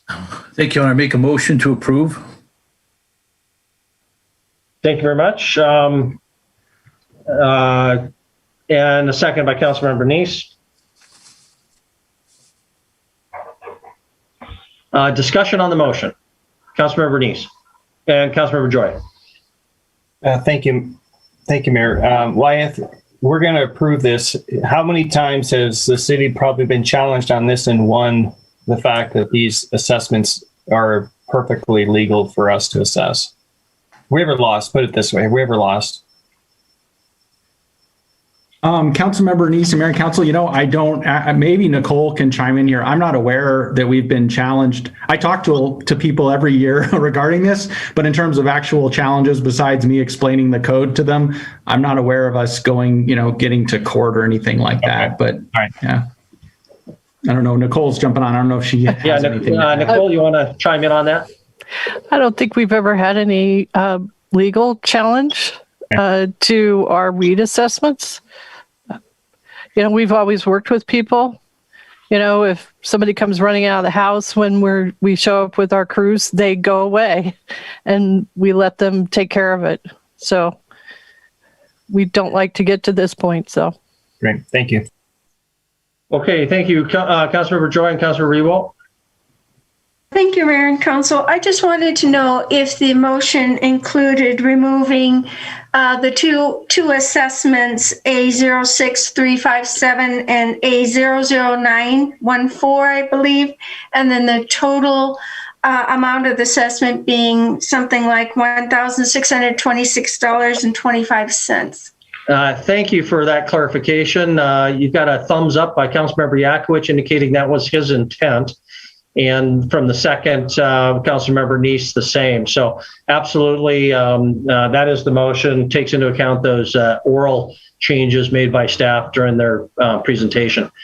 Councilmember Ewald. Thank you, Mayor. Is First Avenue South, is that a state highway? Can somebody comment on that? Councilmember Ewald, Mayor and Council, I'd have to double check the jurisdiction down there. Oh, here's Debbie. Okay. It is a state route. Okay, so that could change it a little bit, maybe, I don't know. But then the other thing, if I may, Mayor, Wyatt said that the homeowner is responsible from the center of the right-of-way to their property line, but yet isn't there an ordinance that says that you can't take a back or a skid steer out and clear snow off the street in front of your property? So Mayor and Council, I guess, again, and I can send you the code section to clarify this. It doesn't say you do everything in that area, but you do take care of your weeds. You do have to do some of the other maintenance requirements, the trees, some of the things that were mentioned. So we can get that to you to be clear what that is. You're correct. We don't want people out jackhammering in the street or moving snow around out there. That is not what the code directs. So we can get that over to you so you can read it. Okay, I might just comment here that the legal issue is not just what does the city code say. I have no doubt that it says exactly what Wyeth has described. The legal issue is whether that's constitutionally allowable. And or is it a taking when you force people to use their resources to support government? I think the way this would probably shake out is that it's perfectly constitutional, probably under the Penn Central case. But if this is something that comes up every year, which Wyeth says it does, it might be something that would be worth generating a one-page letter from our city legal department describing some of these issues politely so that it's in the can and available to go out to council. And especially if there's anything different about it being on a state highway. If our code, for example, only refers to city streets and defines that in a way that does not include state highways, that would be a concern. But I trust staff that they'll look into that, and if there's any need for adjustment, they'll address it. But further discussion, we do have a motion on the table for vote. Councilmember Brown. So I'm just curious. I mean, we're not talking mowing a 5-acre lot here. We're talking about grass along the road or something, correct? Wyeth or Nicole, can you comment on the size of this? The assessment at issue is $177. So yeah, council member, can you see my screen right now? You bet. So there's First Avenue South. There's the weeds that were too tall, and that this is the morning when Parks arrived to cut them, and they always do the sign that has the time, date, tax ID, and measurement, and then they do an after photo as well. So yeah, this is the area in question on this one property. Okay, fair enough. Thank you. Thank you very much. Any other questions before we move to a vote? Seeing no other discussion, the motion again is for approval of item number 3, consistent with the staff recommendation, including those 2 deletions for properties that were paid and adjusting the total dollar amount. All in favor of the motion for approval, please raise your hand. Voting in favor are all members with the exception of Councilmember Ewalt. If voting in opposition, please raise your hand. Councilmember Ewalt. The motion passes 10-1. Thank you very much. That concludes item number 3. 7:03. We typically take a break at about 7:30, but I think we've got plenty of time to make some progress on the next group of items. Reminder for any members of the public that might have joined us recently, at the beginning of this meeting, items 4, 5, 6, and 7, all involving the property on the north side of Highway 3, were postponed to March 22nd. Be another regular business meeting of the City Council. That then brings up item number 8 as our next item of business. So Denise, would you please read the former number 8? We'll just continue to refer to them by their old agenda numbers for clarity purposes. Denise. Yes. Okay, Mayor. Public hearing and resolution for annexation 2101, a property located at the northeast corner of Hawthorne Lane. BCJM LLC is the petitioner. Staff recommends conditional approval. Action this evening, approval or disapproval of staff recommendation. Thank you very much, Denise. I'll just give a little reminder for members of the public and also council members. Typically, these are all land use decisions. 3 of the 4 involve public hearings. So we typically follow excuse me, follow a roughly a 6-step process. We'll ask city staff to make a presentation on each item. We'll then ask whether the applicant or the applicant's agent has any sort of presentation. Give them 5 to 10 minutes to make their presentation if they would like to. We'll then open it up for city council for any questions that the council members might have of staff or the applicant. We'll then move to a public hearing. Each person who calls that number, 237-6196, will be given 3 minutes, consistent with standard practice. And then we'll close the public hearing and then see whether the agent or the applicant, agent for the applicant, have any sort of further response to anything that came up during the public comments. And then we'll move on to the final step of council deliberation. So that's our plan for these items. First up will be the staff presentation. Is it Monica? Are you Monica Plecker in the planning department has the presentation? Chris Kukulski, I assume you don't have anything in the way of introduction before we turn it over to Monica. Nope, go ahead then, Monica, it's all yours. Okay, I'm going to go ahead and share my screen to get my presentation started.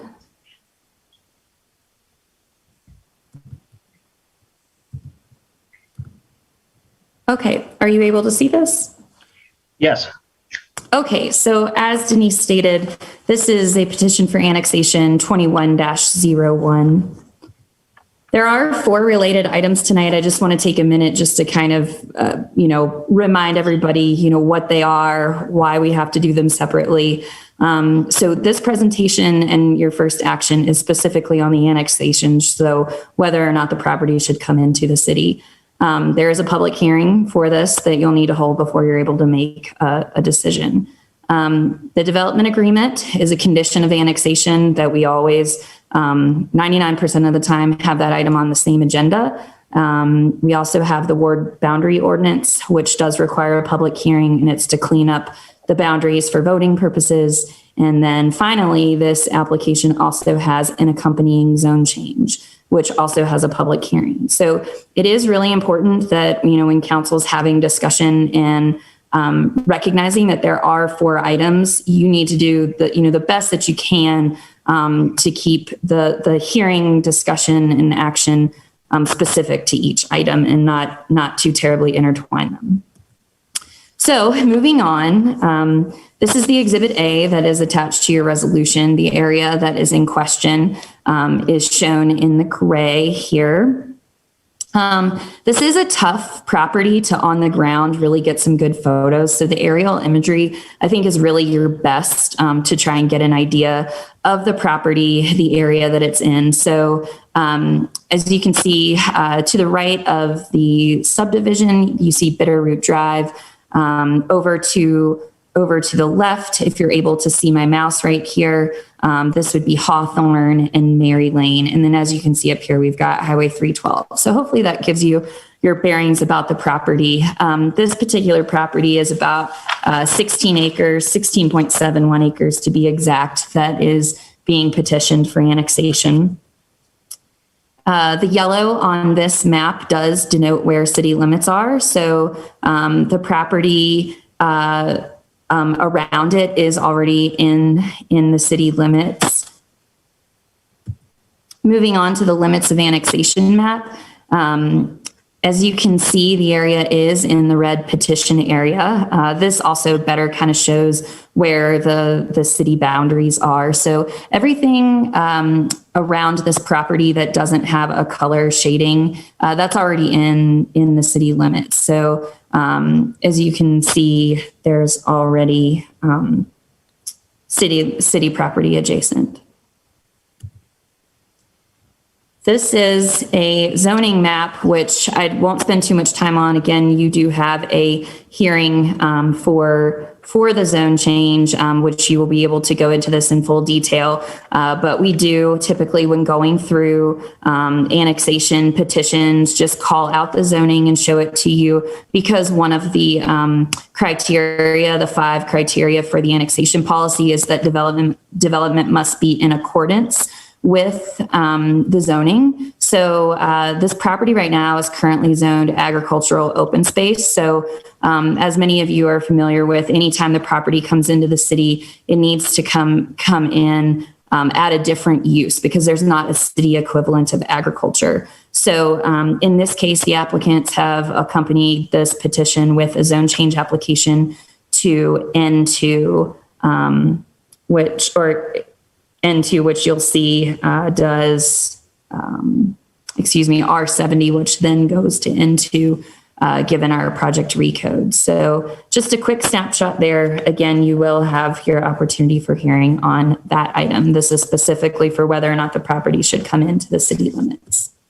So I did just touch on the 5 criteria. So I did just want to go through these really quickly. The annexation policy doesn't have too much. So we're looking at, is the property in the limits of annexation? We've provided you the map showing that. Is the city able to adequately provide services to the property? Your staff report does have a department by department,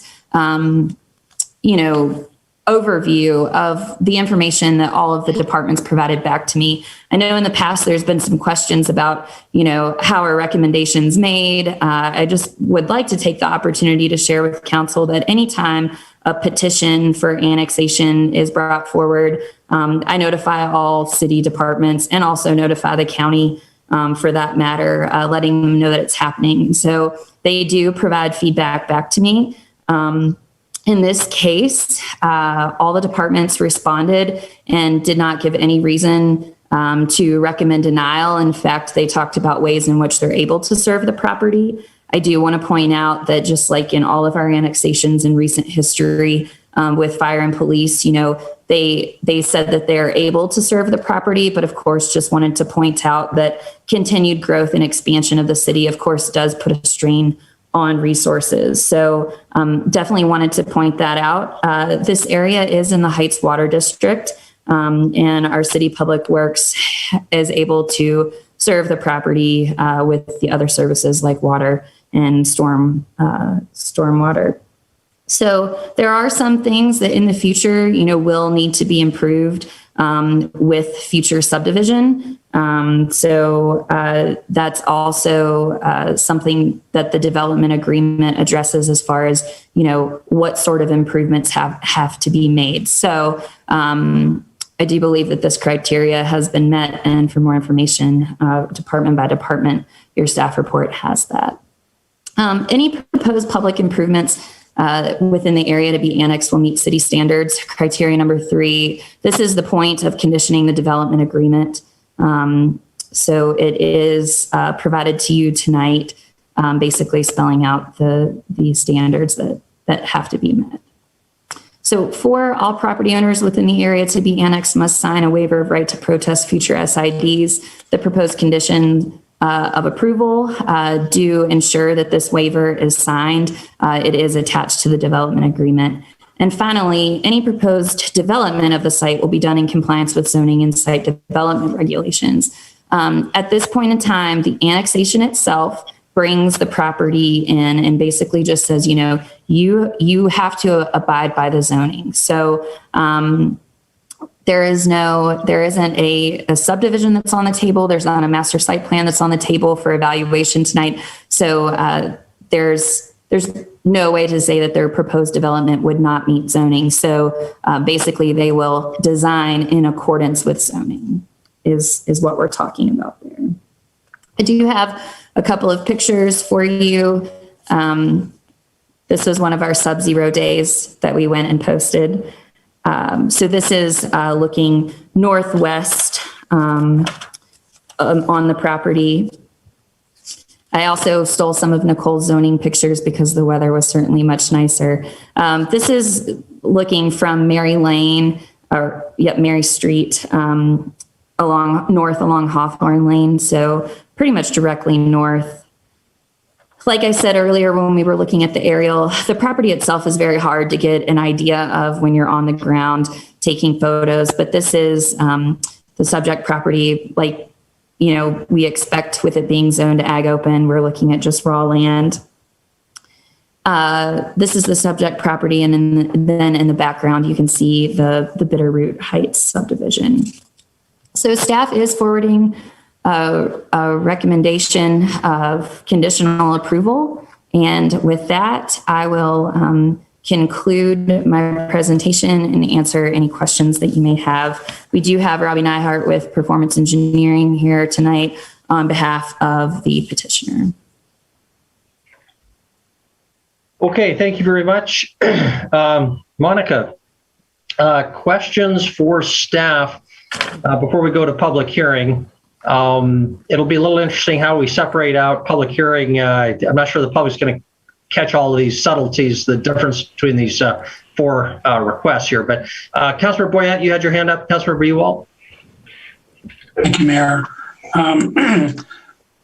Monica, I was just wondering, this is going to go from ag to N2. Does a developer get to pick the N2, or do you determine that it should be N2? Point of order, Mayor. Councilmember Neese, go ahead. This is point of order. This is regarding the annexation, not the zoning. Well, it is, but they're going to get mixed up. Councilmember Boyette, can you make it relevant at all to the annexation?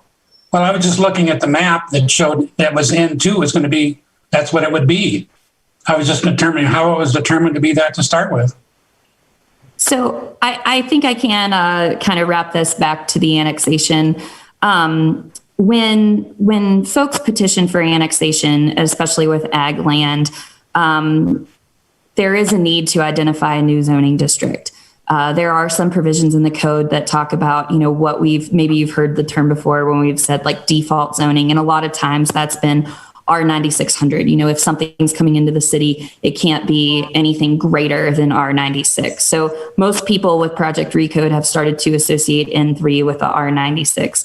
In this case, the applicant wanted to provide an accompanying application specifically requesting the N2, which is why you'll have a hearing later for the zone change and consider that. Okay. Councilor Ewald, you had your hand up, and then Councilor Bernice. Yes, Mayor, thank you. I've got one statement, and then I have a question on where you go down and list through and you say fire stations and things like that are close. It's on page 2 of the 3 pages for regular rate. It says fire station number 6 located on Wicks Lane, about 2.65 miles north of the subject property. If you go north, you could go all the way to Roundup and you wouldn't hit that fire station. The fire station is actually 2.65 miles southwest of this property. I don't know if the 2.6 is right, but the southwest I know is. Okay, my question is on Public Works solid waste. So the way this is stated there, those people that have houses built and buy them and move into them do not need to use city solid waste to get rid of their refuse. Is that true? Yes, Councilmember Ewald, that is correct. This is absolutely compliant with what state law provides. This is explicitly stated in state law. So is that the only city service that people can turn down and take a different service instead? To my knowledge, yes, but in the event that Public Works needs to weigh in, I'll defer there. But to my knowledge, yes, this is the only service that the special provision applies to. Yeah, the issue. Melling, our Public Works Director, is on. Debbie, did you want to comment? Solid waste is the only service that falls within that state law. Water and sewer are required. So if you're within that area, you need to use our water and sewer. How about police and sheriff's department? Can you turn down paying for city police and have a sheriff's department come there instead? No, you cannot. Just a question. I was surprised that you get solid waste and turn down city solid waste. It has to do with the fact that there are private haulers in Montana, as there is in every state in the country. So it's an issue of protection of that issue.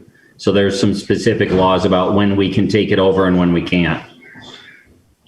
The waste haulers have a better lobby in Helena. Councilmember Neese. Thank you, Mayor. Since the zoning issue was brought up, I'll address part of that now. When the applicant is looking to bring this property into the city and they're considering this N2, we're doing this in 4 different stages, and we could sure approve the annexation, the development agreement, but then deny the zoning and maybe change it to N3. Because if you look at this map, you've got a lot of N2 already on it. And this is going to saturate that whole area with more N2 property. So is there any reason why, I mean, once we approve this, the developer can't undo the annexation or do the development agreement. So I wonder why zoning is discussed during the annexation process, because we can do anything we want. It's with the policy referencing zoning, it's just wanting to ensure that when the city's considering bringing in property, that the idea is that there's no misconception, but the development needs to be conforming with zoning. You know, it would be ill-advised to bring in, especially on properties that aren't raw like this, properties that already have structures on them, maybe that are dealing with large, non-conforming, non-compliant issues. We need to be aware of those at the time that they're coming into the city to understand, what's happening there. Raw land is a bit different. Hey, Marin, a quick follow-up on that then. Go ahead. My concern over this annexation as an N2 property is that all the property south of that tract is also N2 property, and it used to be R70R, which is really more closely related to the N3 property. But during the recode, they converted the whole southern half of that parcel to N2 instead of N3, on the request of the developer. The citizens in that neighborhood didn't have any choice over that. It was just converted. Now they do have a choice over this, and they are petitioning against it. And so I hear them on that, but at the same time, Mr. Mayor, isn't this really to do with the zone change and not the annexation? Well, I think the issue. Thank you. Yeah, thank you, Councilmember Joy. It is difficult to disconnect these, because if the annexation is approved, the property must be rezoned. So one could say they oppose the annexation because they don't want to see a change of the zoning. They're kind of joined at the hip, and it is confusing. I'll admit that. So I'm gonna let Councilmember Neese conclude. So I guess I would ask the staff, how we can consider adding more N2 property to this when we've already converted most of the parcels already in that to N2 property, that should have been N3. I'm going to answer that question generally, since we are, on the annexation topic. Okay. Again, when properties petition into the city and when they're ag open, they can either come in as a default zoning, which would be R96, and that doesn't require a zone change, or they can ask for something different. In this case, the developer and property owner at this point asked for something different, which is why there's a consideration for the N2 that's associated with this annexation petition. Thank you. Okay, and we'll come back to it, but Council or Monica or Nicole, can you just clarify, though, that property, even though those zoned N2 to the south, is all bound by a covenant that requires single-family homes? Is that correct? Nicole, you've got your screen on. Yes. The property that is, I believe, Lot 1 of Block 7 of Bitterroot Heights subdivision, second filing, the large parcel to the south of the existing Bitterroot Heights developed property, is bound by a private covenant and restriction that does not allow any attached dwelling units. Okay. We'll try to do our best to stay on annexation as much as we can. Any other, Councilmember Ewald? Thank you, Mayor. I'm having a hard time differentiating between the two also, because if you bring it in as an R96, then you still got the zone change. And so then you leave options for the zone change. If you bring it in as N2, then it's going to be N2. Why can't it be brought in as raw land? And then in the zone change, 988, then they decide on what the zone is going to be. It's something it doesn't connect too well. Nicole, can you comment? I guess the question is, why can't it just, if I understand correctly, remain as ag open or quote raw land? Is that? Well, we don't have agricultural zoning within the city limits. If you deny the requested zone change, and that is a zone change request, it would not have come in as an N2 zoning, as a default zoning. That was a specific request of this developer, paid for, separate application, along with the annexation. If you deny that, then we would probably put this in an N3 zone. Now, the differences between an N3 and an N2 are that you have less lot width required in an N2 than an N3.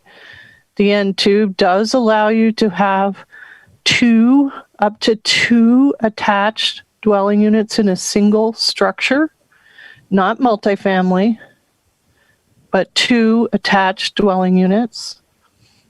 They essentially have the same lot coverage, the same garage door opening percentage. The N2 has a shorter building height allowance than the N3. It has a build to area as opposed to a setback area. Those are essentially the main differences between the two. So, the annexation has to happen first so that you can act on the zone change requested. If there was no zone change requested, Monica would be giving you the presentation and telling you what the zoning will be by default as it comes into the city. I think the important thing, if I may add as well, is that the petition for annexation, it was made known that the intent is to develop this residentially. So when all of the departments got to evaluate the petition and provide input, and when planning was putting together a recommendation on the annexation, it was based on a residential use. So again, trying my best to kind of bring you guys back to the annexation petition. We just talked about a lot of specifics of the differences between N2 and N3. And I think on the merits of the annexation, it's very clear that N2 or N3 is one of those will happen, but at the end of the day, it's low density residential development. So just need to point that out and kind of get you back to the annexation and what the policy says about the zoning, and that development will be compliant with zoning. Okay, thank you very much. We'll go back to Councilmember Deese, but are there any other council members who have any discussion? We do need to open up for public comment here, but any other questions? Councilmember Purington before Councilmember Deese? Well, I guess I'm going to go back to what Roy was asking.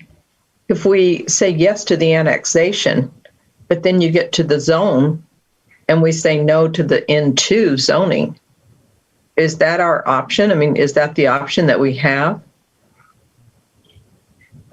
My understanding is that is an option. Nicole Cromwell, our zoning coordinator, I believe that's what you said, but if you want to further confirm that. Yes, that is an option. That's within our existing code that retires in 2 days, and in our new code.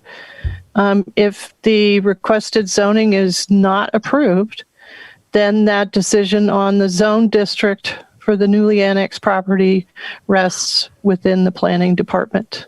And generally, given the general vicinity and uses in this area, we would probably put it in the N3 zone. I also think it's important to recognize that this scenario was brought up as something that could happen to the applicant's agent. So they are aware that that could be an outcome. This isn't news to them. Okay, thank you very much. Further questions before we move to public hearing? Councilmember Tricky. I'm wondering to staff if what the considerations about the zoning types going in here are as we think about the fact that I guess it's not Mary Street. The connecting road going across there is going to be north of Mary Street, so it's going to be called something else. But it's likely to be a very high speed, high traffic dense road. So I'm just wondering if the developers and everyone else has thought about how that impacts what type of zoning that they want there. Monica, Nicole, I don't know if you can comment there. I would leave that to the applicant to answer if they've considered that transportation network. Okay. Perhaps that's a good segue. It's now 7:30. It's when we typically take a break. And so what I'm going to suggest, I don't want to cut off Councilmember Neese, so we'll let him have sort of the last word. We'll take a break and then we'll come back. And if the applicant has a short presentation, we'll hear from the applicant and then open up for public hearing rather than getting into that and having to make that break. So Councilmember Neese, do you have something before we go to a break? I do, and thank you, Danny, for bringing that up because I was going to ask about that. But I want to make a point of clarification on this land that has the covenant that is there. That only lasts. The covenant was there to build single-family homes only until 2029. So that's not the very far away. That'll be wait. Had it been retained as R70R, that would have required single family homes for the life of the land. And so again, the residents who moved into here, invested into this neighborhood, anticipated this being single. Point of order, Mr. Mayor. We are considering the annexation, and although I appreciate your comments and I defer to you, of course, the covenants don't seem relevant to the annexation application. Thank you. Thank you. Since I opened that can of worms, I think I better let more worms crawl out. So go ahead, Councilmember Neese, if you can just wrap up that. Thank you. So the covenants will be gone soon, and once that covenants are gone, they can build the N2 property and multifamily homes in this neighborhood, leaving these residents, having to have different structure, different type of neighborhood than they thought they would do. And if you don't mind, Mayor, I would follow up on the bypass road there and ask the developer what their plans are for the bypass through Mary Street. What is their intention? Obviously, they can't probably build that southern section of the road. What are they planning on doing with that? Okay, we'll ask the developer if they've got a presentation to comment on that question and anything else that they would like to. And if you've got questions for the developer when we come back. It's 7:33, so look at your watch now, members of the public. We'll come back at 7 minutes, as close to 7:40 as we can, and we'll continue with the applicant and public comment on the annexation at 7:40. See you then. Hey, would you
do my best when we get to public hearing to ask people to keep their comments to the annexation. But as we've learned, that's going to be very difficult to do, especially for members of the public. And so I'm not going to try to shut people down and say, no, you got to call back later. I will ask them to try to keep their comments to one, to one of the public hearings, although even that, I don't think we can necessarily prevent people from calling in more than once. But we'll try to make that point and encourage them to call in during the, most of them during the zoning discussion.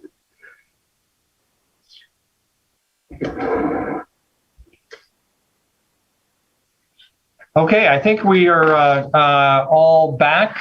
All of our council members are with us, so we will reconvene. Welcome back, everyone. This is a continuation of item number 8. We left off after a staff presentation. I think we have a presentation or comments by our applicant or applicant's agent. Please join us. And Robbie Neihart, I believe, is with us. Sir, if you can just introduce yourself and take it away. Yeah, thank you, Mayor. And yeah, thank you. Monica, you gave a good presentation. Like you said, it's difficult to stick to the annexation and not talk about the zoning. At this point, I think I'm going to stick to the annexation. That's the item on the agenda right now. Like Monica said, we're looking at bringing in about 16 acres of county land into the city, which is already surrounded by all city property. And the reason for bringing this in is the next phase of Bitterroot Heights subdivision is within the area that we're looking at annexing. We've been working with the engineering department, the fire department for access into here. What we've come to as a conclusion is that we will build out Hawthorne to a 30-foot road deck, which is what city streets are. And ultimately, it'll provide that second access that everyone's been looking for into the first 2 filings of Bitterroot Heights up there. So not all the traffic will have to come from Bitterroot Drive through Empire on the east side of there. You know, really, without talking about zoning, that's that in a nutshell. If you do have any questions, I'd be happy to answer them. So thank you, Mayor. Thank you, Robbie. There was a question by one of the council members or a couple of council members about future development of Mary Street with the bypass. Do you have any thoughts there? Yeah, so we just started talking to MDT on that. As far as they haven't reached out to the landowners quite yet. I think they're proposing to build that stretch about 2025. So we actually met with MDT to try to get a picture of what they're going to be looking at as far as right-of-way acquisition and what that would do to the overall development of Bitterroot Heights as a whole. You know, they've said that the bypass will probably be around 130 feet north of Mary Street, and that Mary Street would continue to operate basically as a frontage road. So in past, we've had another access coming down through kind of the internal of the subdivision there, about midway from Hawthorne to Bitterroot. As of now, we're just going to have that one access off Hawthorne Lane, which will make the traffic flow a lot better throughout that area. So. Thank you very much. We'll open up for any questions for the developer before we go to public hearing. Any questions for the developer, Councilmember Neese? Thank you, Mayor. Robbie, was this section of land all part of the original plan for the subdivision, or is this an add-on after the fact? Mayor Cole, yes, it was all part of the overall development. Why it was never annexed in, I'm not sure. I mean, we went through a lot of historical records on this to try to find out, you know, why was that sliver running through there that was already annexed in. The only thing we could think of was, you know, being an old gravel mine, that there was some kind of access issue on that. So that's why that portion was already annexed in. But yeah, as part of the overall plan development, that was always part of the overall development. So thank you. Mm-hmm. Thank you very much. Any other questions for the developer's agent? Not seeing any, so we'll open up for public comment, public hearing to that number 237-6196. And here I'll just comment to members of the public who might be watching. We have two more public hearings, one on adding, if the annexation is approved, adding it to the ward, the voting ward up there, and then on the zone change itself from ag open to N2 neighborhood district that allows for attached to unit buildings. If you can, try to keep your comments now to just the issue of annexation. We understand that they are kind of joined, and so I'm not going to stop you, whatever you want to tell us, but you will have another opportunity to comment on that zone change later. If you do not comment now, don't panic, you'll have another opportunity.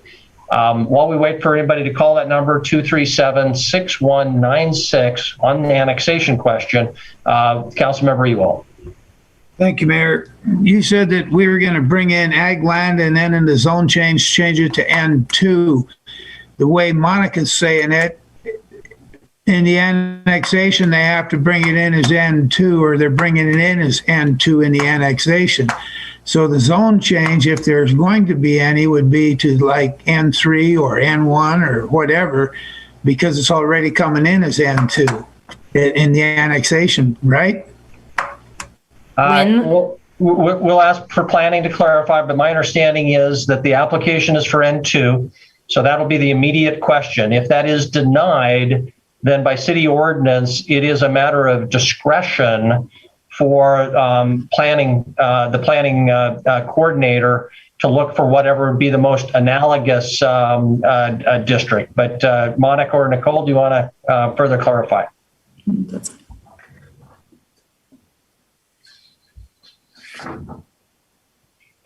Monica has left me, so.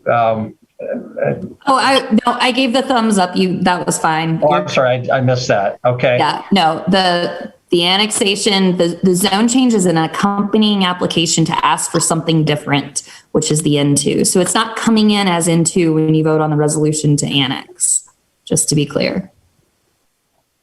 Okay. Okay, that phone number again, 237-6196. We'll ask people to keep their comments to less than 3 minutes. Tell us your name and your address. And because our meeting is ahead of what you're hearing, please mute or turn off your television screen or your computer screen and just listen to your phone. Denise, do we have anyone who's called 237-6196 for this public hearing on annexation? Annexation is, as most people probably understand, is taking something from outside the city limits and putting it inside the city limits. Denise, any callers? No, Mayor, I have no callers. Okay. If you hear somebody in the next few seconds, please let me know. But otherwise, we'll proceed to close the public hearing just on the issue of annexation, and come back to. It doesn't seem like there's any need for any response from our developer or staff to public comment. So we'll go back to council for discussion. Any further questions of the developer or staff? And if not, are there motions or other discussion? Council, how would you like to proceed? Councilmember Shaw. Thank you. Now that we've conducted a public hearing, considered written and spoken public testimony, I move to conditionally approve the resolution approving annexation 21-01 as recommended by staff. Thank you very much. Councilmember Joy has two fingers up. So Councilmember Joy makes the second. Motion is for approval consistent with the staff recommendation. Discussion now on the motion. Councilmember Neese. Thank you, Mayor. As I understand, at the time of annexation, that is the only time the city can really bring any kind of conditions to allow the property owner to join the club of the city of Billings. And so with that, I'm wondering, I guess I'll ask if it's even feasible to consider what the land south of that, since it's the same property owner, that they would reconsider that being zoned to N3 so that this could be coming to the city and not have such a higher density development. Is that would be out of order to ask the landowner to do that at this time? Monica, I see you turn it on. You can answer that. Thanks. It truly would be out of order considering they've submitted a zone change application that's on the agenda tonight to be considered as a separate item, that you have a recommendation from the zoning commission. So that it is a companion application that they've intentionally gone through. And so they've made their intent known. It would be out of order when considering conditions related to the annexation. Great, thank you. Appreciate it. Okay, other questions or discussion on the motion for approval? Chris Kukulski. Sorry, I just want to make a general statement. I think it's also important. We want property owners to want to annex their property, and we want them to follow our rules when they develop subdivisions. So that's not to say we will always grant them the zoning requests that they have, but I do think it's important to send a message out to property owners and developers. We want you to develop your property in the city, not out in the county, and then we'll figure out how to fix it later. So it's a broad statement, but I do think it's an important message for landowners and developers. Again, they're not driving the bus, we are, but it really is a partnership between them and us long-term and developing our city. So thank you. Thank you very much. Further discussion on the motion? Is there any further discussion on the motion before we move to a vote? Seeing none, we will then, I guess, move to the vote. The vote is on the motion. The motion is for approval consistent with the staff recommendation. Item number 8 in favor of annexation, the 16-acre parcel or 2 parcels. All in favor of the motion, please raise your hand. Voting in favor of the motion are all members of the City Council. Motion passes unanimously. Thank you very much. That concludes then item number 8. Item number 9 is the ward adjustment. So back to Monica for her presentation on item number. Oh, I'm sorry. I got ahead of myself. Item number 9 is the development agreement that goes along with the annexation. Denise, would you read item number 9? Yes, Mayor. And okay, so item number 9 is development agreement with BCJM Properties LLC for infrastructure improvements at Certificate of Survey 2317, Second Amendment, Track 2A1, south of Mary Street and west of Bitterroot Drive. Staff recommends approval. Action this evening, approval or disapproval of staff recommendation. Monica. Hi, thank you. I actually do not have this item. So Debbie with engineering, your public works director. Okay, is our presenter in the house? Me. Debbie. Debbie, it's all yours. Thanks. All right, I'm going to share my screen. This is really quick because the development agreement is very, very straightforward on this project. With the, and I assume everybody can see that, with the annexation, you can see the area here that we talked about. The development agreement really, in this case, is in line with exactly what would be required during a subdivision. So the water, sewer, and the street improvements are all, there's nothing that's outside of our typical subdivision rules. So this one is very straightforward. If they subdivided or if they didn't subdivide, it would be the same rules or the same requirements for the property owner. So the property owner is proposing to subdivide from what we've been told next month. So if that's the case, the SIA will match this development agreement very closely. And that really is it. There's nothing out of the ordinary in this particular development agreement. Okay, Before we go to questions for staff, we'll just ask whether the developer has any comments, and we'll come back to questions for staff and the developer or developer's agent. Robbie, do you have any presentation on this item? Mayor, council members, no, I think Debbie hit the nail on the head. This is pretty straightforward. The city will provide sewer, stormwater, roads, and then Heights Water is going to be the water provider, and all of those improvements will be made on behalf of the developer. So that's about it. Okay, thank you very much. Questions, Councilmember Ewald and Boyette? Thank you, Mayor. Debbie, could you please go back to that slide that you had up?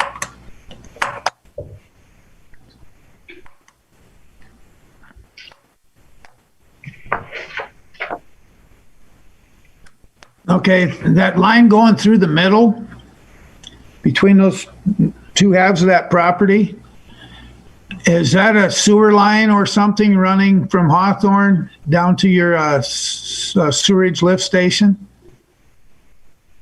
Or is that's public ground, isn't it? The line that's running through there, we actually are struggling to figure out what that is. And I don't know if Monica or Robbie can join in and talk about this, but we looked for why that was separated and we can't find any historical reason for it. You can close that screen now. Thank you. Actually, there's a big drain ditch that runs right there. But I didn't know if it had something to do with public utilities or not. So they got to put streets in those two halves some way. And they said that the gross and the net acreage is equal. So does that mean the streets are going to be private streets in that part of the subdivision?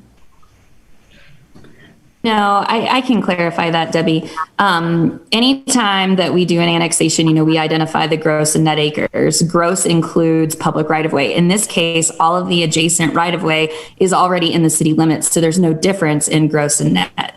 When in the future, the developer comes forward to the city with a subdivision, they will then address their internal streets. So again, this is we're not quite to that point. So once internal streets with a subdivision are proposed and on the table, that will be considered. But the gross acreage and net acreage is the same because of the already adjacent right-of-way in the city limits.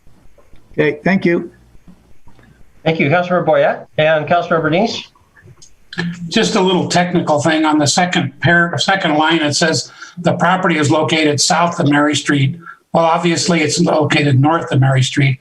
I just want to make sure all of our documents reflect that. Councilmember Boyette, can you tell us which, did you say the second line of the development agreement? I don't see that there. Second line of the background. In the staff report? Yeah. Okay. I just want to make sure we're consistent. Yep. Absolutely. Thank you for catching that. Other questions for staff or Councilmember Neese? Thank you. Debbie, the applicant mentioned, or Robbie mentioned they're building a 30-foot deck on Hawthorne. Can you expound on that? Then I heard that the city's building the road. I didn't see it in the development agreement that we're building the road. Can you explain what's going on with Hawthorne there? Sure. I saw Robbie also clicked off, but Hawthorne is 24 feet now. They're widening that to 30 feet. So it is all at the additional width to get to 30 feet is actually at the developer's cost. Is that on the, sorry, Mary, quick follow-up. Is that on the developer side or is that the whole street being widened? I actually don't know if it's going to be widened on both sides or if it's one way or the other.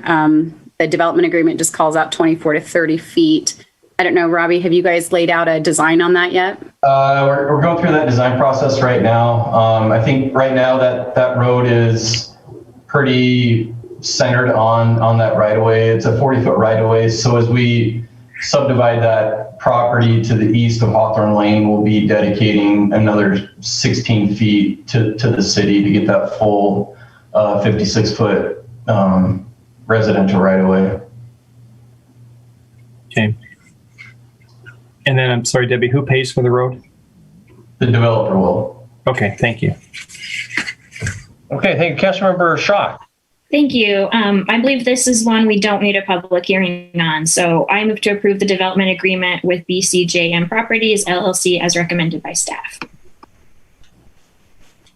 You're right. There is no public hearing on this item. So Councilmember Joy has her fingers up, 2 of them. So that's a second. We now have a motion for approval in front of you. Councilmember Ewald, discussion on the motion. Thank you, Mayor. Debbie or Robbie, I'm not sure which one, but because Hawthorne's going to get developed and it will be the second way out of this subdivision. And Bitterroot, the other way out, is a long ways away with no sidewalks. And all those children in that subdivision go to Medicine Crow or Beartooth or the other school. I can't think of what it is right now. But anyway, is there going to be a sidewalk on the one side at least of Hawthorne Drive? Because that gets really close to the Heritage Trail or the Kiwanis Trail, whichever one you call it, that runs by both schools. Is that going to be in the development agreement? Mayor Cole, Councilman Ewald, at this point, we're just going to be adding that 6 feet of road or asphalt to make that a 30-foot road deck, which is standard for residential streets. Until we go to plat those properties east of Hawthorne, at that time, that's when it'll be triggered to build out the sidewalk on that area. Debbie, can you comment about the subdivision process and the developer's responsibility to put in sidewalks at that point, what they might look like, things like that? Sure. So as the developer comes in and subdivides, the properties that are adjacent to the road will be required to put in their improvements, including curb, gutter, sidewalk. So when you look at the subdivision, the internal streets will have that, and then as the properties along Hawthorne develop, they will be required to do that as well. So again, it's just as the property develops adjacent. Follow up, please, Mayor. Councilmember Ewald.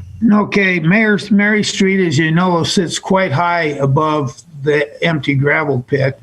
And so there'll be a pretty steep incline on Hawthorne going down. So I'm assuming those houses will have their backyards towards Hawthorne rather than their front yards if they do it. So you don't put sidewalks in your backyards. And there needs to be some safe route to the schools out of that subdivision. So I think that needs to be included in that development agreement. Mayor Cole. Robbie, go ahead and comment. Yeah, the way that it's laid out is Hawthorne will be the road frontage to the homes along there on the east side. So the fronts will actually be facing Hawthorne. As that slopes down, you'll probably be looking at, daylighted basements to the east.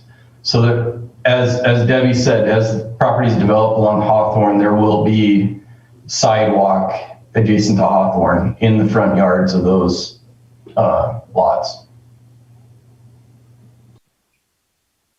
Okay, thank you very much. I guess we don't have any deadline. Debbie, we generally in the SIA subdivision improvements agreement would not impose deadlines. So if there was a delay in developing the property, it might be 5, 10, 20 years before that whole sidewalk strip is created. Is that true? No, in our SIAs now we do put a deadline. So there's a trigger on sidewalks for anything that is not constructed. We do have a trigger in there to add the sidewalks. Thank you very much. What's that deadline generally? 5 years has been the time frame we've used. Great. Thank you very much. Further questions or discussion? We do have a motion on the floor. Councilmember Neese. Thank you, Mayor. Debbie, Councilor Ewald brought up a good point. I'm not so sure. I guess help me understand, if we have an SI, which we haven't, it hasn't been approved yet, but we have a development agreement that doesn't mention they have to finish the sidewalks by a certain timeline. how we can make them do those sidewalks, because, you know, I really think maybe our development agreements need to start having a safe routes to school clause in there, because they own that property all along Hawthorne down to Mary Street and even frontage Mary Street, where we should be requiring these developers to start making these routes to school safer. So the state law allows us at any point in time to require sidewalk. It doesn't have to be in a development agreement. It doesn't have to be in an SIA. Okay. The state law says that you at any point in time can require adjacent property owners to install the sidewalk, which is our program that we do annually. So I do hear what you're saying. We do have the mechanism for it, though. Okay, so then we can put it in the SIA, and they have to accept that with that deadline that you're talking about. We can put it in the SIA, and we do, yes. Okay. But even without it, we will have the ability to do it. Okay, thank you. Okay, I'm hearing a clear preference, at least from a couple council members, to make sure that's in the SIA. Sounds like it will be, though. Other questions or discussion on the motion? Any other hands up before we move to a vote? I'm not seeing any other hands up, so we will move to a vote. The motion is for approval of item number 9, the development agreement consistent with the staff recommendation, the draft that's in the staff report. All in favor of that motion, please raise your hand. Voting in favor are all members of the City Council. Motion passes unanimously. Thank you very much. That concludes item number 9. Bring us to item number 10. Denise, would you read item number 10? Yes, Mayor. Public hearing and first reading ordinance expanding the boundaries of Ward 2 to include recently annexed property in annexation 21-01, a parcel located at the northeast corner of Hawthorne Lane, legally described as the remainder of Tract 2A-1, Certificate of Survey number 2317, Second Amendment, totaling approximately 16.741 gross and net acres. BCJM LLC petitioner, staff recommends approval. Action this evening, approval or disapproval of staff recommendation. Okay, thank you very much. Just a reminder, we'll have a staff presentation. If the developer or the developer's agent has anything, we'll hear from them. Questions for them, and then we'll open up this item up for public hearing. Monica Pucker, it's all yours. Okay, so I actually do not have a presentation that includes slides or anything. I don't do that for these items. Ward boundary ordinances, as you know, because you've gotten a lot of practice with annexations lately, are really a formality and a housekeeping item that's associated with the petition to request annexation. Basically, by holding this hearing and then amending the ward boundary, this property is now officially in Ward 2. So that is what this hearing is for, is the actual expansion of the ward boundary. Okay, thank you very much. Robbie Nyhart, I assume you have no presentation on this issue. Okay, thumbs up, he agrees. Back to City Council. Any questions before we go to a public hearing? Councilmember Ewald. Oh, we got to, sorry, we'll go to public hearing first. Yeah, we'll have public hearing first. I guess it's sort of a question for Monica. It's just kind of a reminder. We are adding, as this property develops, more people in Ward 2. And there were some emails going around. Now that we have a census coming out, we are going to have to look at our ward numbers, because state law requires that they be approximately equal in population. So these kinds of changes do impact the overall size of the wards.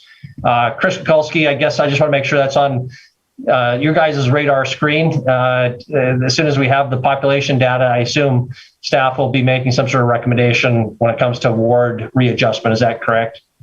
Yeah, Mayor and Council, Wyatt and I had a conversation today. We're going to check back and see what was done the last time ward boundaries were readjusted outside of the standard annexation of property, adding them in, and we'll look at that process and bring it back to you. It's my speculation that it's after each decade census is probably when we do that, but I don't know that for certain. So we're looking into that history to understand what's been done in the past to realign versus what we're doing here, which is simply adding to the adjacent boundary. Thank you.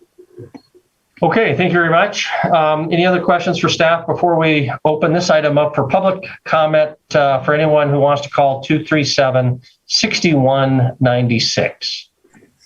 Not seeing any questions from council, so we will open the public hearing on item number 10, the adjustment of boundaries in Ward 2. The public comment phone number 237-6196. Please call that number immediately if you'd like to comment on this item. Reminder, keep your comments to 3 minutes or less. Tell us your name and address up front. Please turn off or mute your screen, your computer, or your television, because our actual meeting is about a minute ahead of what you're hearing, and that's very confusing. So please just listen to the phone. That number again, 237-6196, and our pleasant city clerk, Denise Bowman, will take your phone call, and we'll hear from you. 237-6196. Denise, do we have anyone who's called 237-6196? No, Mayor, I have no callers. Okay, thank you very much. Again, let us know if you get a call in the next few seconds, and we'll close the public comment period on this item. Back to council. Councilmember Ewell. Thank you, Mayor. Having conducted a public hearing, considered written and spoken public testimony, I move to approve first reading ordinance expanding boundaries of Ward 2 as recommended by staff. Thank you very much. Second by Councilmember Neese. The council representatives from Ward 2 just want to add to their domain tonight. Okay, any discussion on the motion? Motion is for approval. Don't see any, so all in favor of the motion, please raise your hand. Voting in favor are all members of the City Council. Motion passes unanimously. Thank you very much. Bring us then to the final item on our regular agenda, the zone change for this property, number 988. Denise, would you read item number 11? Yes, Mayor. Public hearing and first reading ordinance for zone change 988, a zone change from agricultural to residential 7,000, located at 2526 Hawthorne Lane. BCJM Properties LLC is the owner. Performance Engineering is the agent. Zoning Commission recommends approval and adoption of the 10 criteria.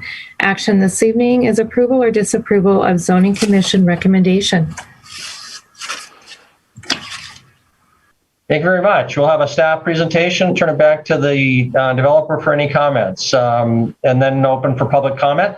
This will be your final opportunity for any members of the public who are listening to comment a little bit later. Nicole Cromwell, our zoning coordinator, it's all yours. Thank you, Mayor and Council. So this is the last item for you to consider tonight on this particular piece of property, and I will share my screen and give you a slide presentation. And I'll have to adjust. Okay. So this is zone change 988 to go from agriculture zoning in the county to the R70, which will update to the N2 mid-century residential zone district. As stated by the clerk, there's the owner and agent. The Zoning Commission conducted its public hearing on February 2nd and received the planning staff recommendation and public testimony from the surrounding neighbors and from the agent. Oops. I forgot to update this. I'm sorry about that. It should say R70. It is conforming to the 2016 growth policy and the Billings Heights neighborhood plan. The adjacent zoning and uses are similar and compatible. This property is on the edge of the limits of annexation. and will not affect existing city infrastructure and can be accommodated within the existing street system and the new subdivision. To get you to the zoning map here, you'll see that the zoning outside the city limits has already updated since the county adopted the new zoning in December. So there is agriculture zoning to the west. There's the R7R, which has this yellow stripe across of it. There's the R70, which exists here and on this piece of the property that is already annexed. And then there's R70 zoning to the south across Mary Street. In the county, this piece of that subdivision is already updated to N2. And then there's rural residential zoning to the south and to the east. Of course, along Highway 312, we have some commercial zoning of CX and C3. There was some discussion during the annexation presentation about the covenant and restriction that applies to this property. And that originally applied to Tract 3A of Certificate of Survey 2317, which encompasses most of the existing developed area that exists here in Bitterroot Heights, all the way down here to Mary Street, and then east to Bitterroot and west to Hawthorne. It did not cover these parcels, Tract 2A or 2A1. When this tract to the south was recently subdivided and included in Bitterroot Heights' second filing, there were separate covenants and restrictions adopted for that particular subdivision that apply over and above that original covenant that was adopted in 2004. So here are the existing parcels, and this shows you a general development in the area. There's quite a bit of rural residential ag uses to the east and also to the northwest, and then more city-style urban development south of Mary Street. We have received a valid protest against this zone change. A valid protest triggers a supermajority vote requirement for the City Council to approve this zone change. On the map here, you'll see that 150-foot radius around the subject property where valid protest signatures can be made.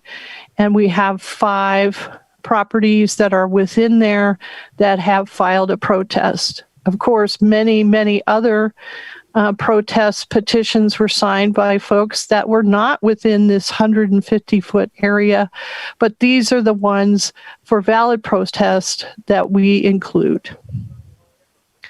So a valid protest is provided in the state law and in our local code.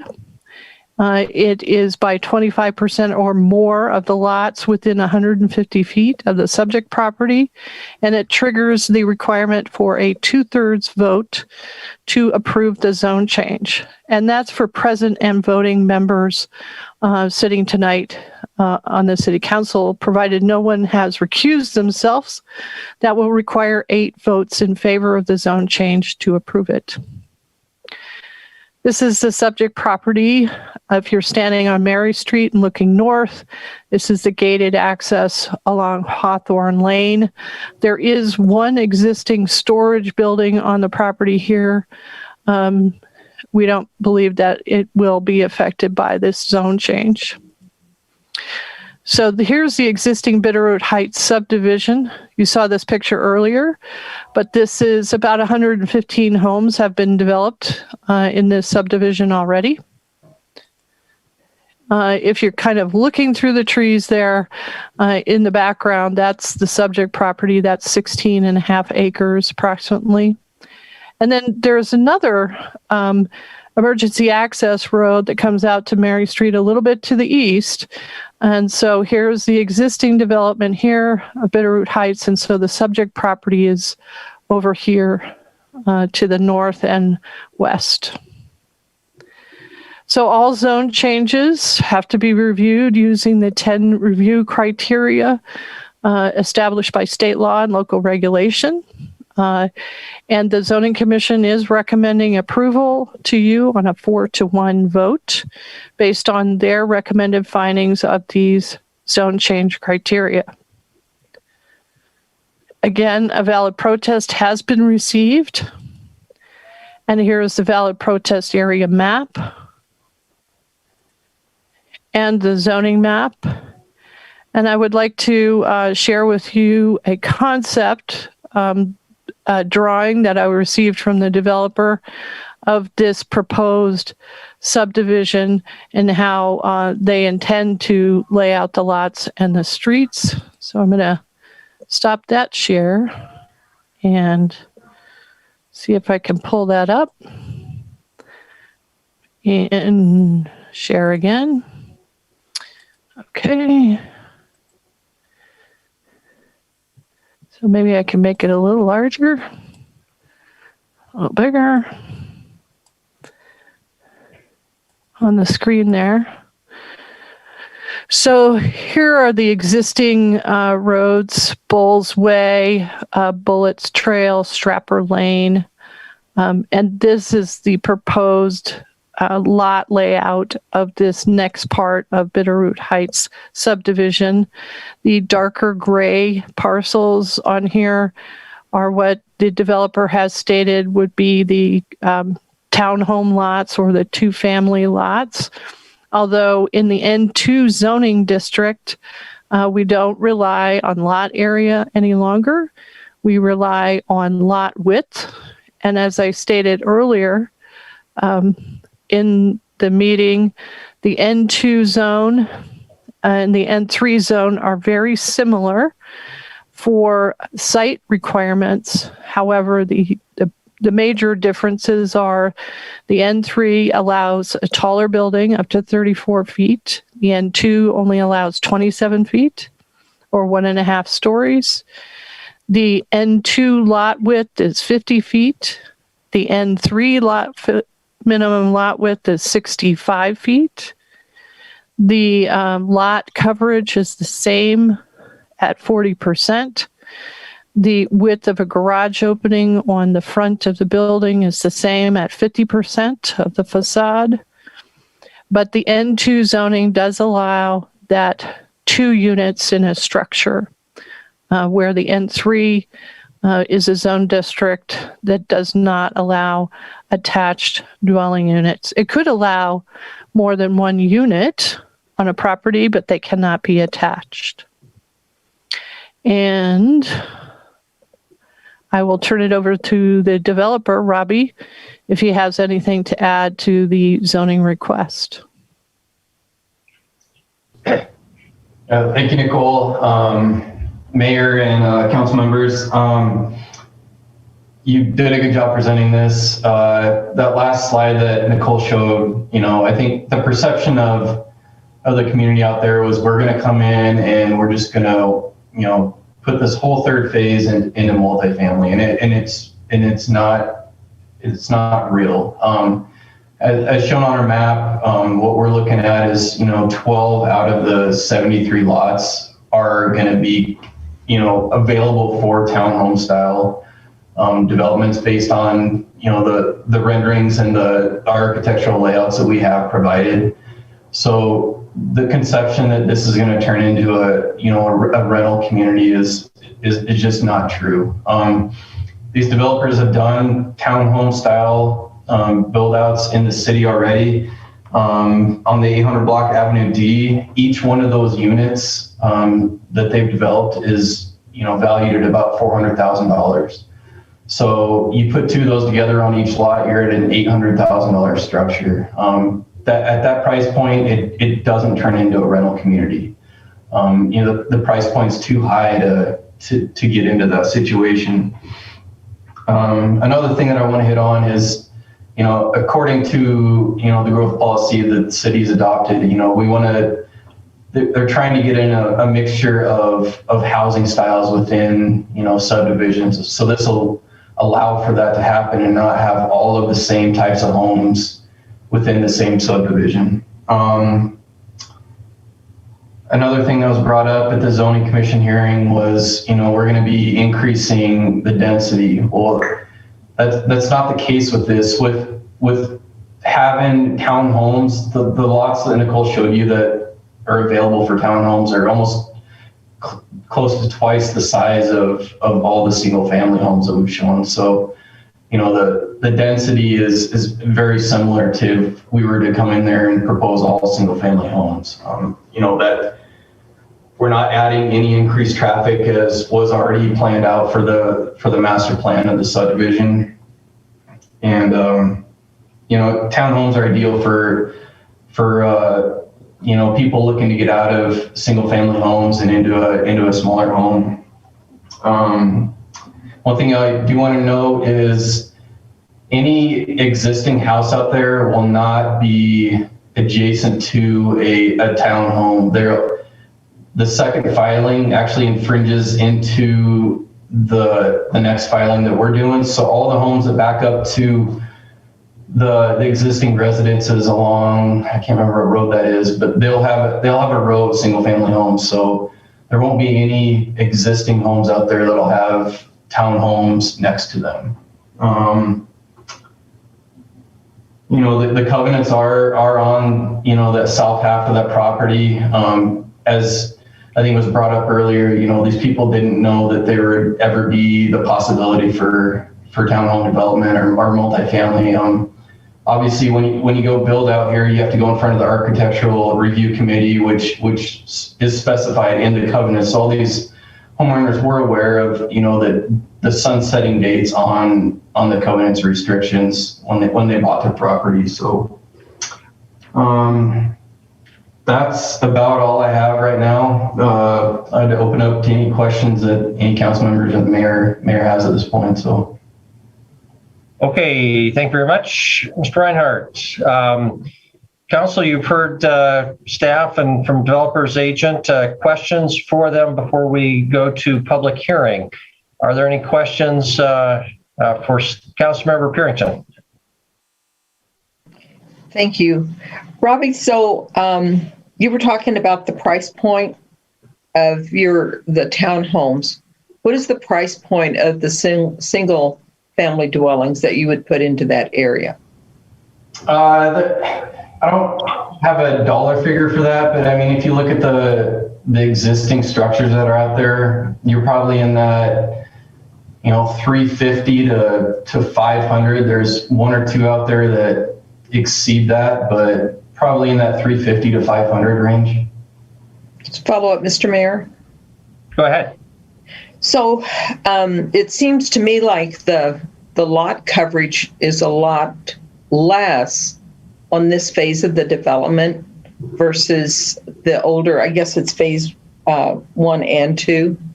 Those did seem to be larger, more of what I would consider an N3 sort of zoning. So it looks like in this newer phase, if it is an N2, that it's going to be a lot tighter than what the other two phases were. Is that correct? No. What we planned out on this next filing is pretty consistent with what the overall master plan was as far as lot coverages go. I think you're referring to probably the lot area. The lot areas are very similar to the first and second filings. And that's all based off, the older zoning code, it was based on a per square foot. This is now based on your frontages and your lot coverages. So right. Okay. Thank you. Thank you very much. Other questions for staff or developers agent? Councilmember Neese?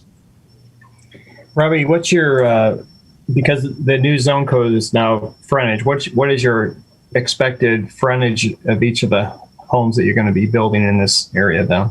Let me pull it up real quick.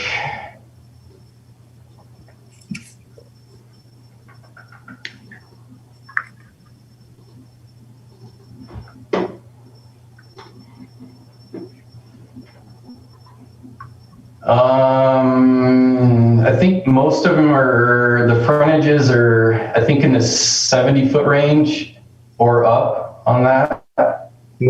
And Mayor, quick follow-up on that. Please. What's your depth on those lots?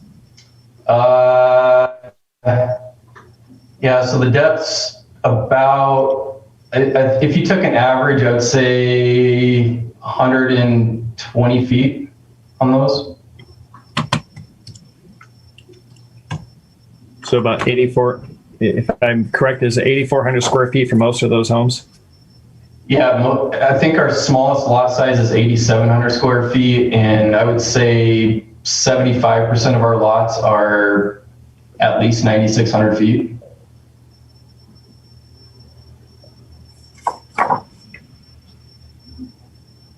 Okay.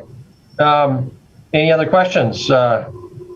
Nicole, maybe you can just clarify. The application is for Ag to R7000, but some of the diagrams also refer to N2. For members of the public, can you just clarify what the difference is that we're talking about? Old terminology and then the changed project recode and how that'll work out. It gets a little confusing. Certainly. Thank you, Mayor and Council. The R70 zone district that'll be retired in a few days is a zone district that says that for one single family home, you need at least 7,000 square feet of property. And it has minimum setbacks. It has maximum height of 34 feet.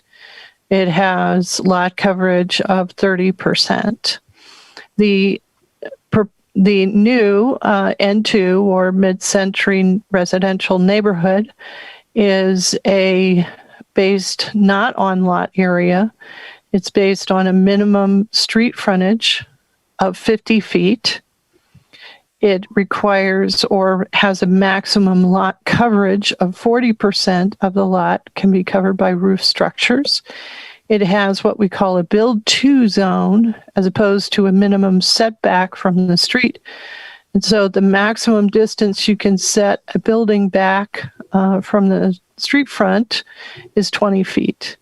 You can't set it back 50 feet or 60 feet or 100 feet. And it still has minimum side setbacks and minimum rear setbacks.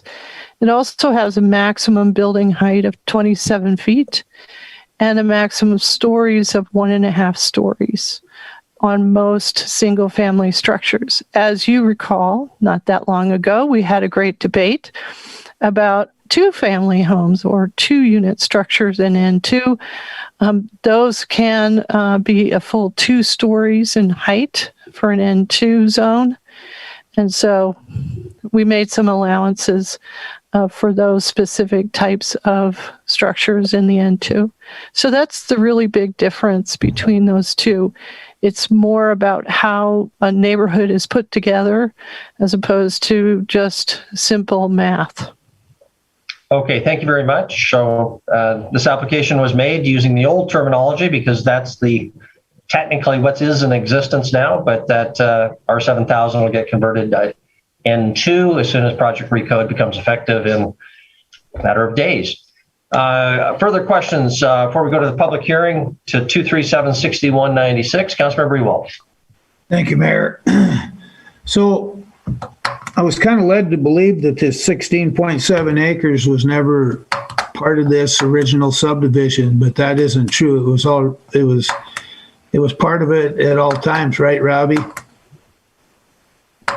Yeah, Mayor, Councilman Ewald, I'm not sure where or what information you have, but yes, this was always part of the overall master plan for the development. It just had never gotten annexed in. It was, just kicked down the road until the time came to where this section of the development was going to get developed. So that's why we're at the point here of annexing. Okay, and then another follow-up, Mayor, for Nicole. Go ahead. So at what point does bringing 10 acres into the city fall under PND? Well, the effective date of the new zoning code is February 25th. February 25th. So the way I understand. Councilmember Ewell, I just to mention, there's kind of a clicking sound when you come on. I'm not sure why. Maybe your mouse or something. But go ahead. So, the way I understood that was going to work is as soon as this takes effect, then it doesn't have to be the PND anymore. They don't have anything planned. All they're doing is annexing it and getting it zoned. Well, we have to process an application based on the regulations in effect at the time of the application. So this application was made in January. The new code was not yet in effect. We cannot enforce a code that's not yet adopted. So if you do not approve the zone change or you fail to achieve a supermajority vote on the proposed zone change, then it defaults back to the planning staff to determine the most analogous and appropriate zone, which would likely be the neighborhood 3 zone district. If they had not applied before Project Recode went into effect, let's say they were coming in March for annexation and zone change, we would put them into the planned neighborhood development zone change process, and we would work with them on laying out the streets, the blocks, and the zones.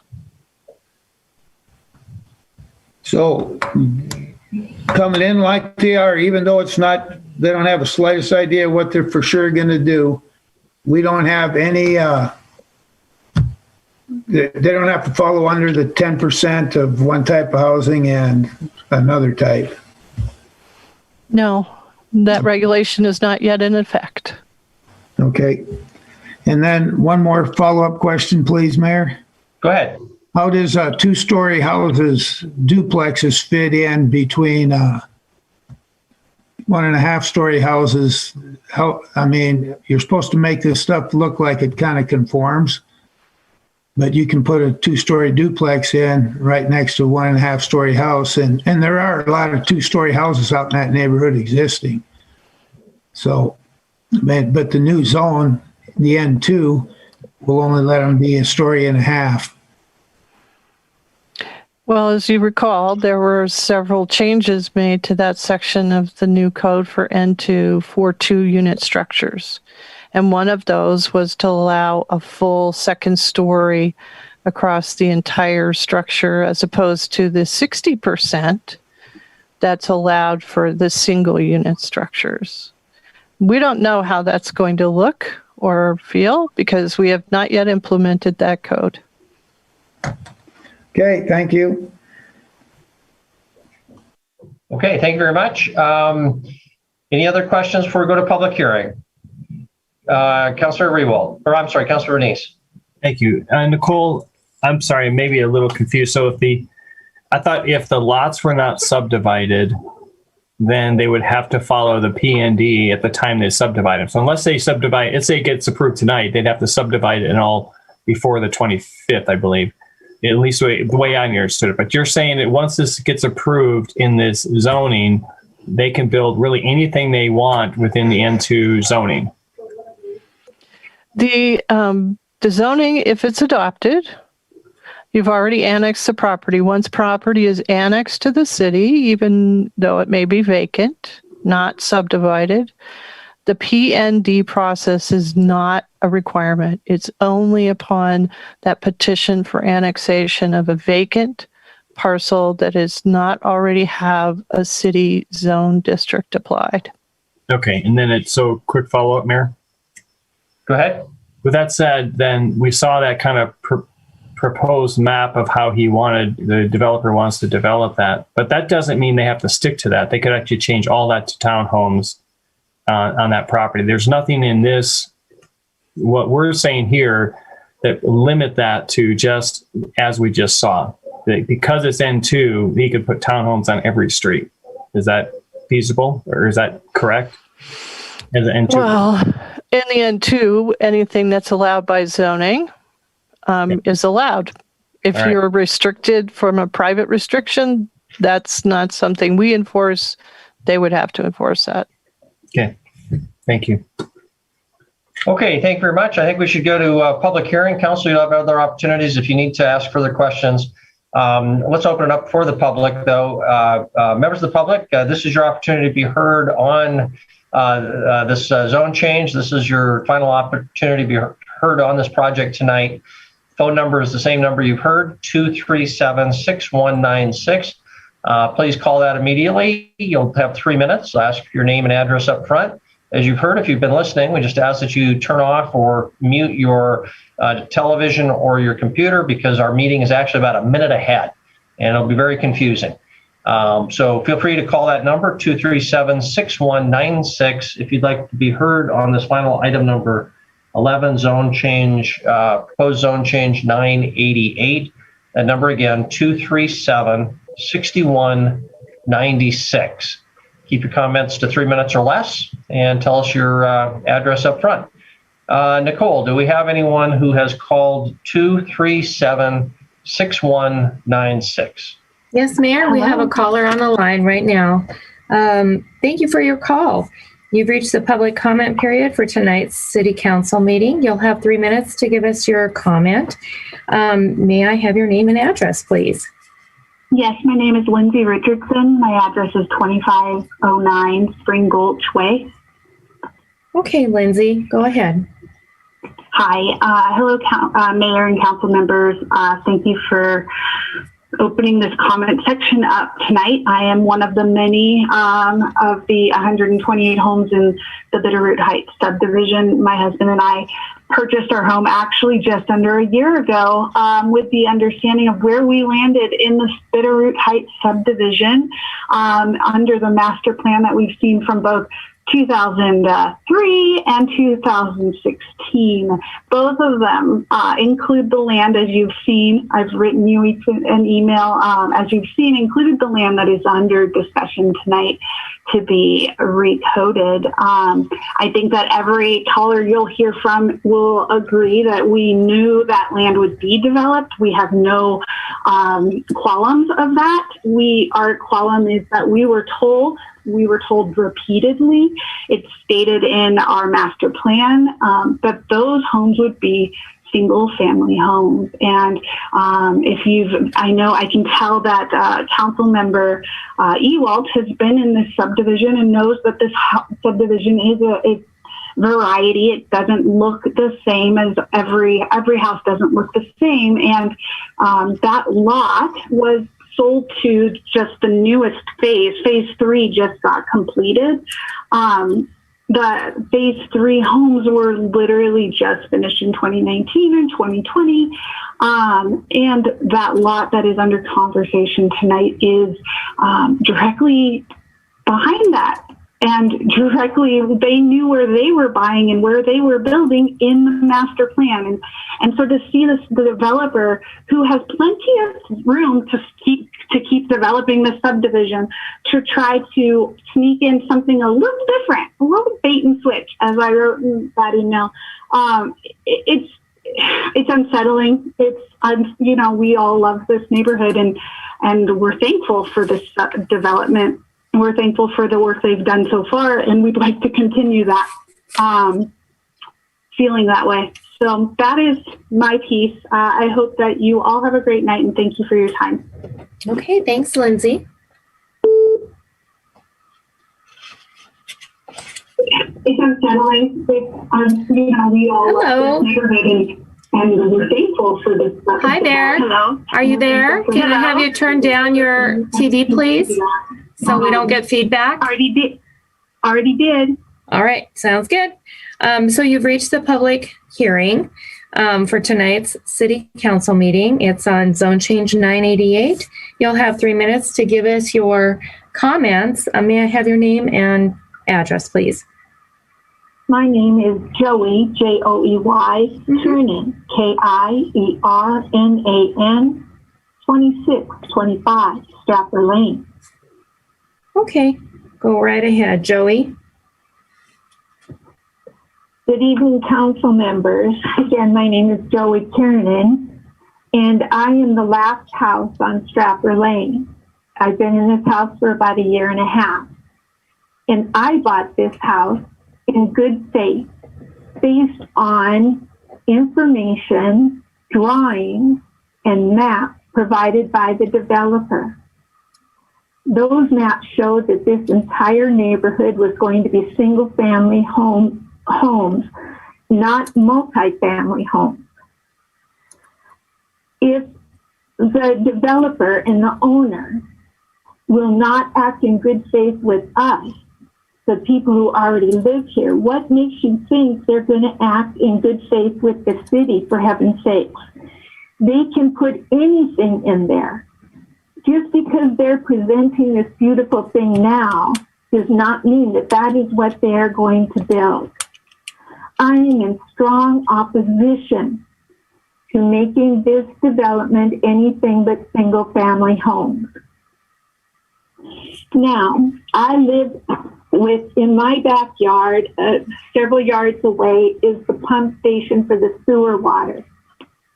Has the developer any idea if all of these new homes coming in are going to put a strain on that pumping station?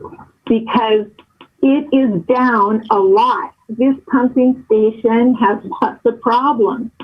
And so our sewer water sewer water and wastewater could not be removed. Is there any plan by the developer to improve that sewer station, pump station back there?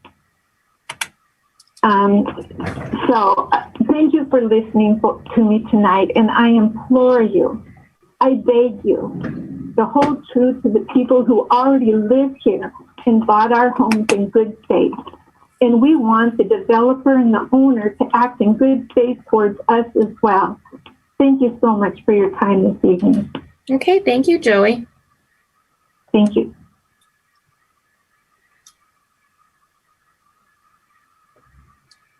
Okay, Mayor, I don't have any other calls. Okay, we have received many emails, and if anybody's interested in those emails, you can go to the city's website and see the emails that come to the city council on this matter.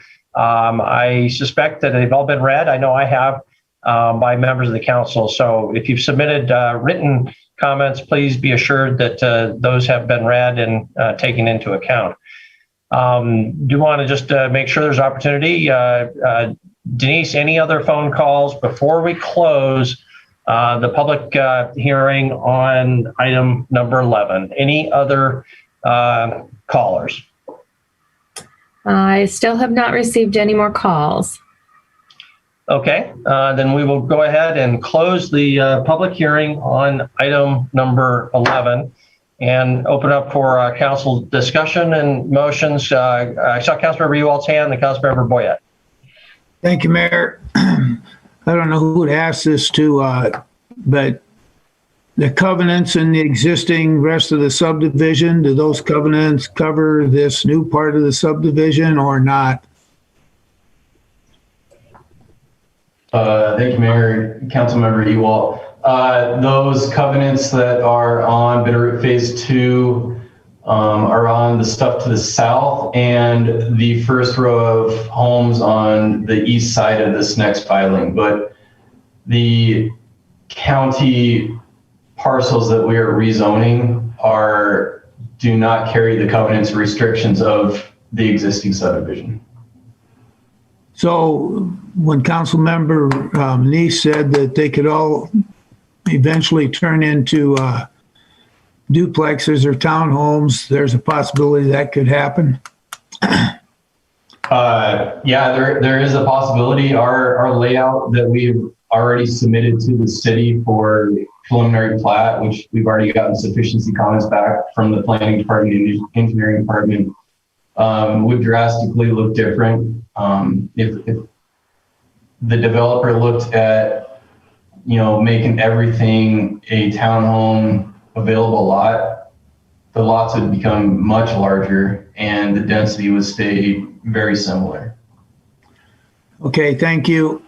I came tonight planning on voting on this to get it all through, but after I'm hearing a bunch of the testimony and specifics and everything tonight, I don't know if I can support this or not. So that's my final on it. Okay, thank you. Mr. Nyhart, just to clarify that again, you say the developer has submitted a preliminary plat for approval, and that is consistent with the diagram that you showed us, namely that has the townhomes covering 17 of about 70 lots and interior, not adjacent to any of the existing houses. Is that correct, what I just said, that that's the accurate description of the subdivision plat that you've submitted? Yeah, thank you, Mayor Cole. That is the exact plat that was submitted to the planning department. I'd like to clarify, it's 12 lots out of the 73 that we have proposed right now. And what was the other thing? Yeah, so 12 out of the 73. And that's based on what they're looking at as far as a townhome is a 40-foot wide townhome. So that's, you've got to get fairly wide and fairly deep to comply with the new zoning coverages and setbacks and the road frontages. So that's how we came to that. And that's what's in queue for subdivision right now. Okay, thank you. And just to be absolutely explicit, are you aware of any plan to change that would, in a way that would substantially or materially add to the number of townhome units? Change that plat? No, Mayor, this was the one that we fell on, and the one that's going into the city right now. So if the zoning is passed tonight, that's the layout that you'd be seeing come to fruition. Okay. All right. Thank you. Other questions or discussion or motions? Councilmember Boyette, I'd recognize you, and Councilmember Purington, and then Neese. Thank you, Mayor. So, Robbie, could you answer or explain what that the last caller said about they had seen diagrams or maps indicating that all of the housing would be single family? How do we answer her? I mean, typically when a developer, buys a big chunk of land like this, they have some kind of master plan in mind. They put together a rendering of what the lot layout's going to look like. Obviously that was, all these lots are fairly consistently sized with what that master plan was. I don't recall, in all honesty, seeing that, on that rendering that every lot was going to be a single family home. It could have been, and I just didn't see it, but in all honesty, I've never seen that the entire development was going to be all single family. But what she's referring to is just the overall master plan that showed where the open space was going to be, where the parks is going to be. Which brings me to another point on this is the developer, when they initially envisioned this subdivision, they were going to create a parks maintenance district out there to pay for the development and maintenance of the park. Since then, they are going to actually develop that park on their own dime. And through the SAA of the first and second filing, that was going to be triggered when 51% of the lots were developed in the entirety of the subdivision, which this phase will trigger that. So as part of our subdivision that's going through the city right now, they're actually going to be developing that park for the community. So. Thank you, Council Member Purington and Councilmember Neese. Thank you. So you just mentioned that the park was going to be based on 51%. So you've got another 49% more homes going into that area?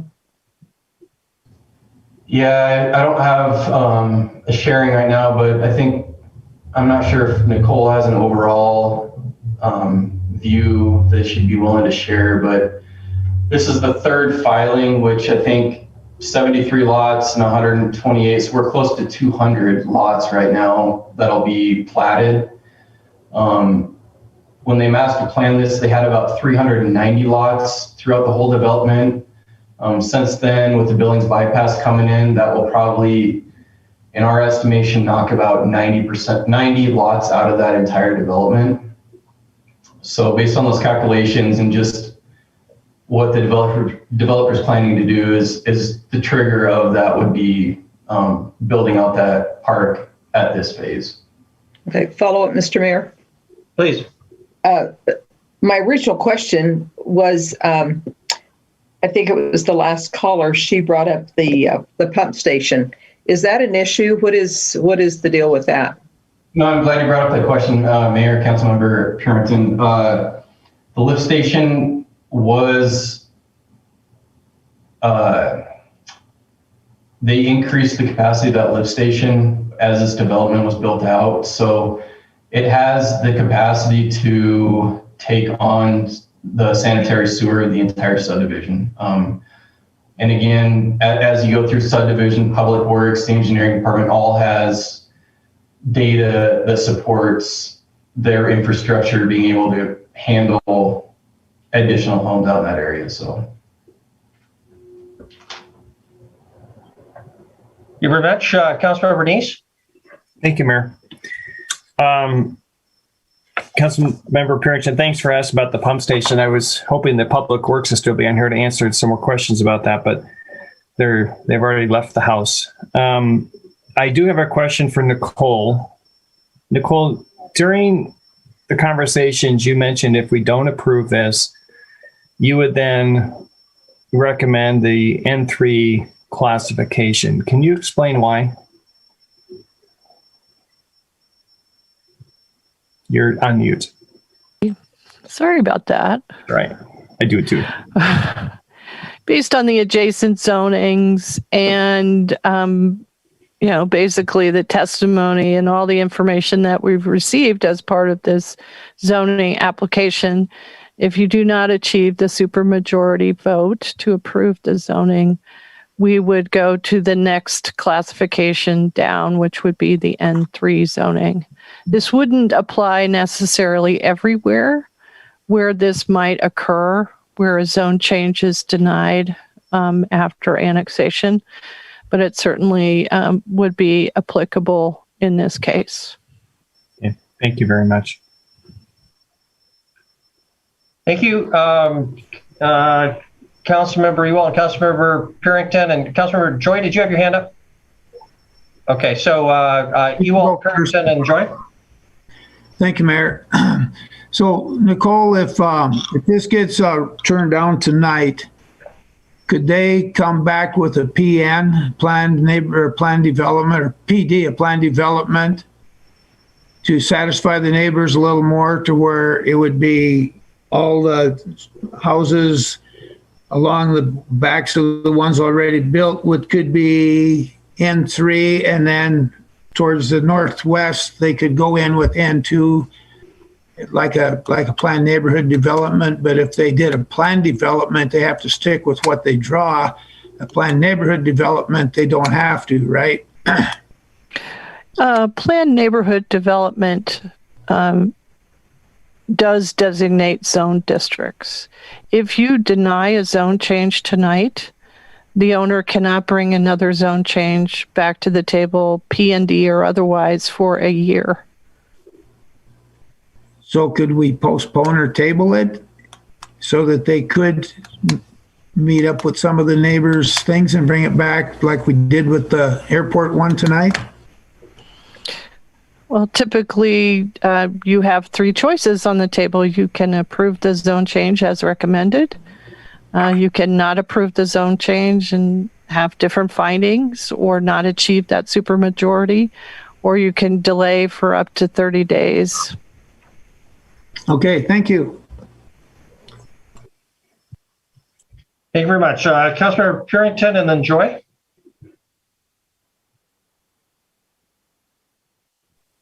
I just forgot my question. Oh, I know what it was. So, Nicole, someplace on one of those maps, and I'm not saying that you showed it, but in these different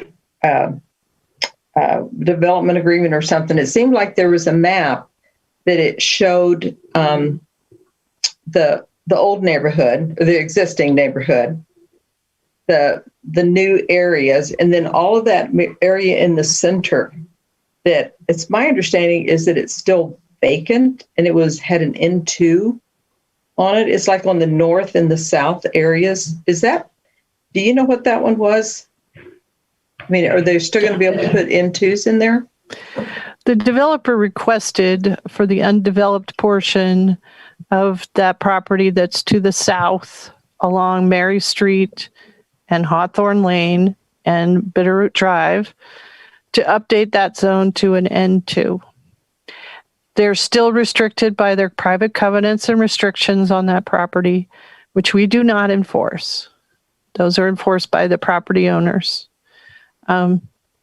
So, regardless of whether it's N2 or N3, they're still obliged to follow those private covenants. Okay, Councilmember Joy. Thank you, Mayor and Council. Having conducted a public hearing, considered written and spoken public testimony, I move to approve zone change 988 and adopt the findings of the 10 criteria as recommended by the Zoning Commission. Thank you very much. Motion is for approval. Is there a second? Councilmember Shaw. Discussion on the motion. Councilmember Ronning. Thank you. I have a question for Gina Dahl, please. Gina. Yes. Hi, Gina. Can you share with us if the staff recommends a zone change and all of the criteria have been met, is City Council bound to follow that recommendation? Do we have to have some sort of legal justification for not approving a zone change where all of the criteria have been met? Well, I'm gonna maybe lean on Nicole a little bit, but it's my understanding that you can simply adopt the recommendation. The Zoning Commission provides you a recommendation. You can adopt that, or you can not adopt that and deny the zone change request. Nicole, you've done this a lot more than me, so maybe you can add to that a little bit. Well, if there were a motion to recommend to deny the requested zone change, that motion under this circumstance would have to state some different findings of those 10 criteria to support that motion to deny. The motion is not to deny, the motion is to approve. Now, in this case, because of the supermajority vote requirement, you could have a majority in favor, say 7 of you are in favor of the zone change, and the motion could still fail. And if it did fail, Nicole, but there were no findings of support,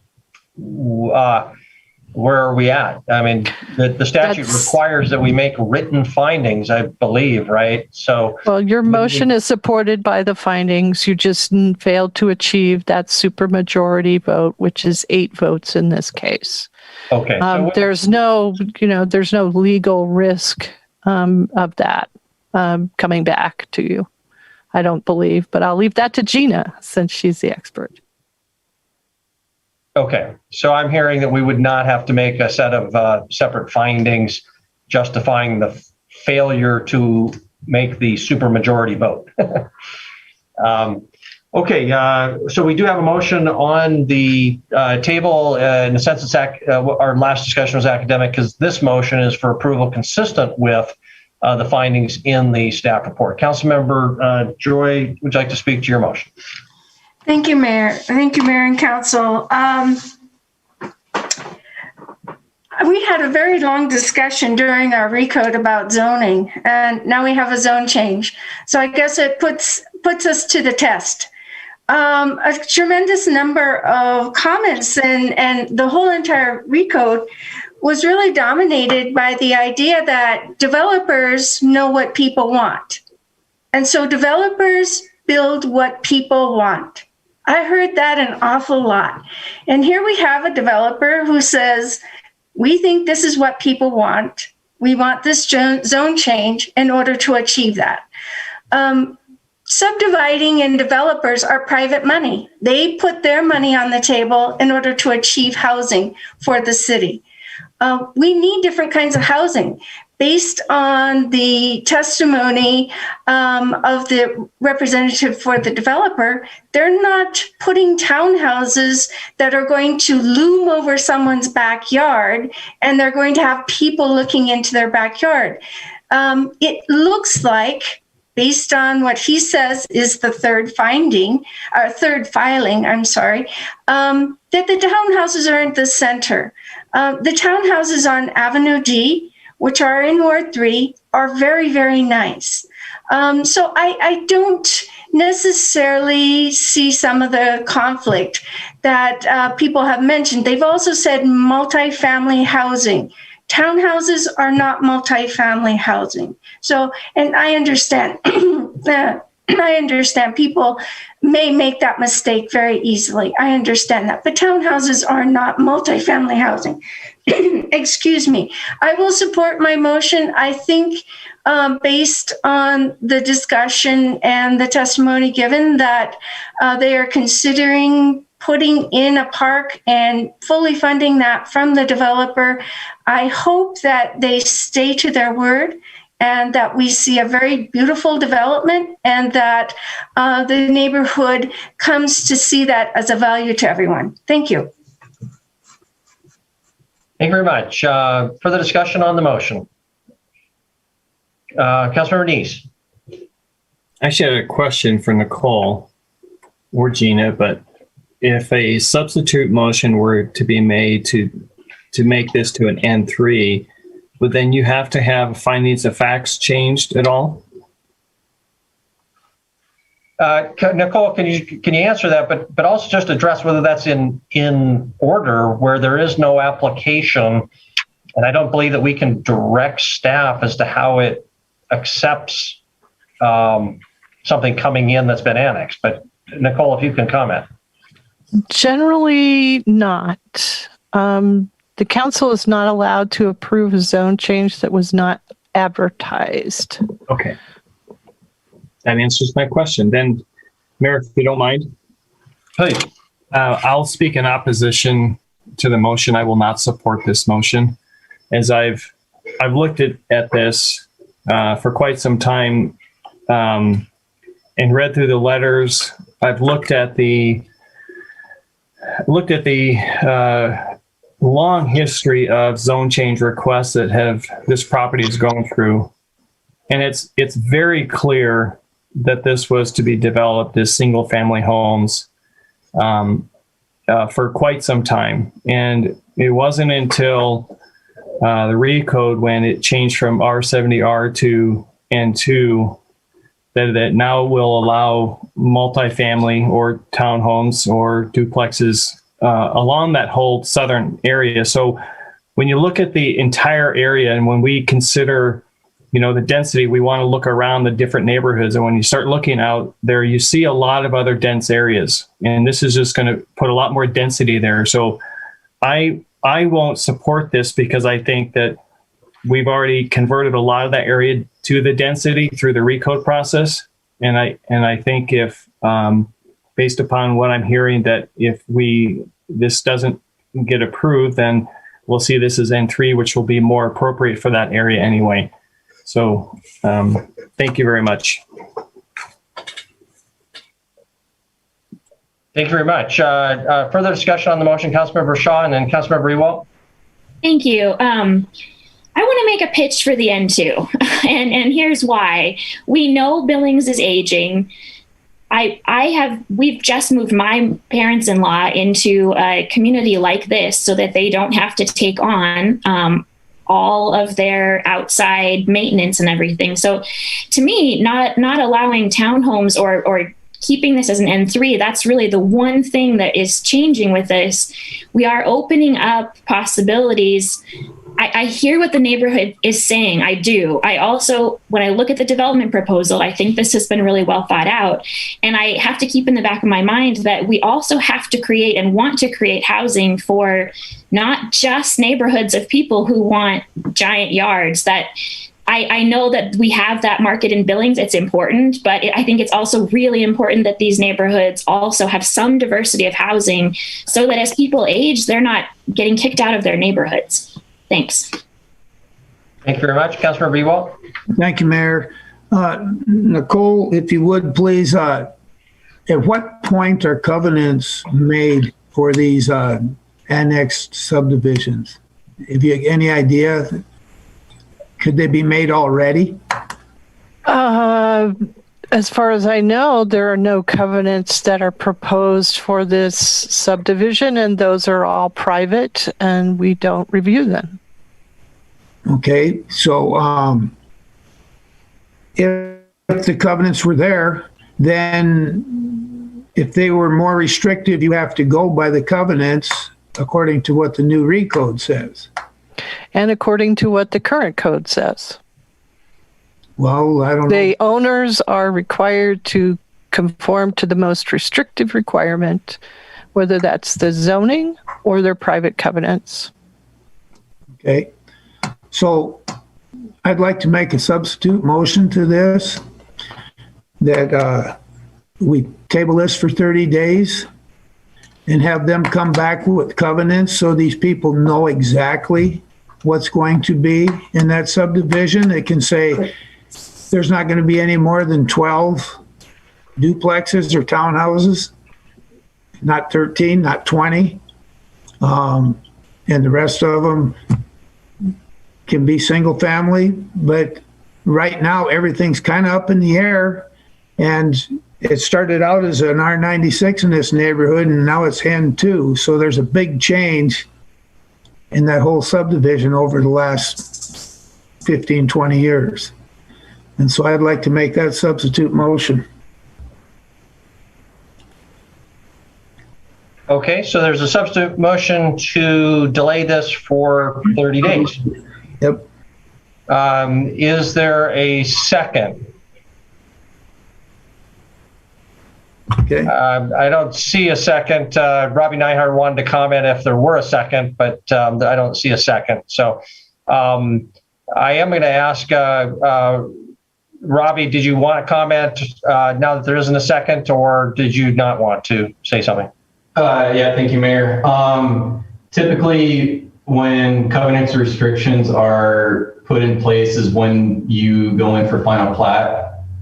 That's typically when you'll see covenants or restrictions placed on the developed subdivision. So as the clerk and recorder, gets all the final plat documents, that's one of the documents that gets recorded with the final plat. So we are a ways from seeing that. So okay, I'll just comment that you would make a lot of people sleep better if you gave some covenants for the adjacent properties to make sure that they were single family, creating that guaranteed buffer. But Chris Kukulski?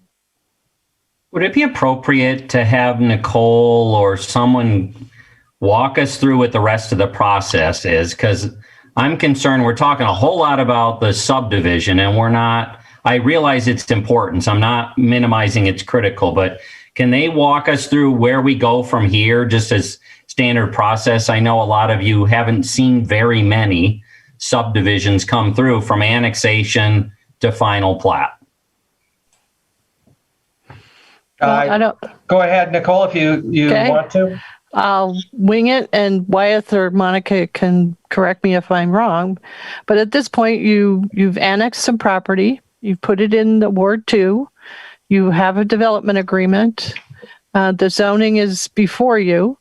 If you zone it, if you approve the zoning, then the developer can act on a subdivision that uses that new zoning. The subdivision that they have developed, that they've submitted for sufficiency and completeness review to the planning division, contemplates the approval of this zone change. And that was the map that I showed you this evening.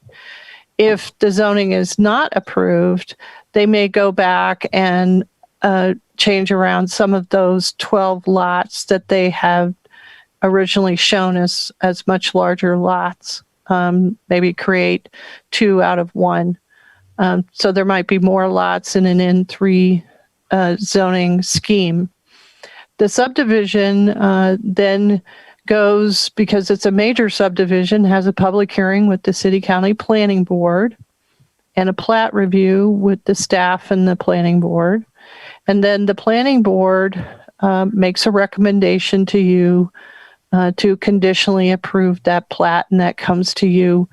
It is on your consent agenda because subdivision law allows 1 public hearing, and that's always with the Planning Board.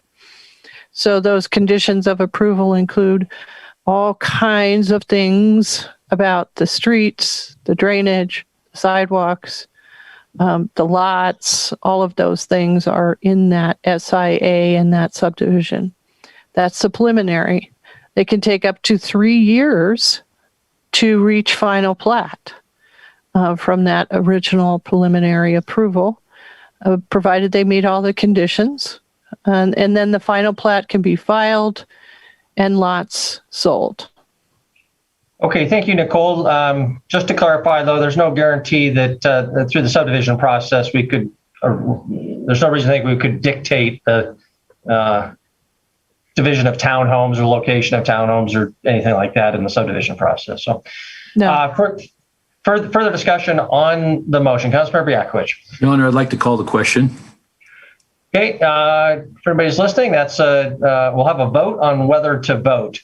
We can ask whether anybody objects. That's not debatable, so we will not debate it. But does anybody object to moving to a vote? Okay, well, just to make that formal, though, we do need to have a vote on whether to vote. That requires a 2/3 supermajority. So all in favor of proceeding to a vote, please raise your hand. Voting in favor are Council Members Boyette, Tricky, Ewalt, Neese, Joy, Purington, Ronning, Yakovich, Shaw, Brown, and myself. I guess it's unanimous. So we will proceed to a vote on the merits of the underlying motion. The motion is for approval. This was Councilmember Joy's motion, seconded by Councilmember Shaw.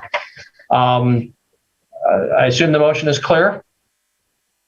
Okay, all in favor of the motion for approval, please raise your hand. Voting in favor are Council Members Boyette, Chariki, Joy, Ronning, Shaw, and Cole.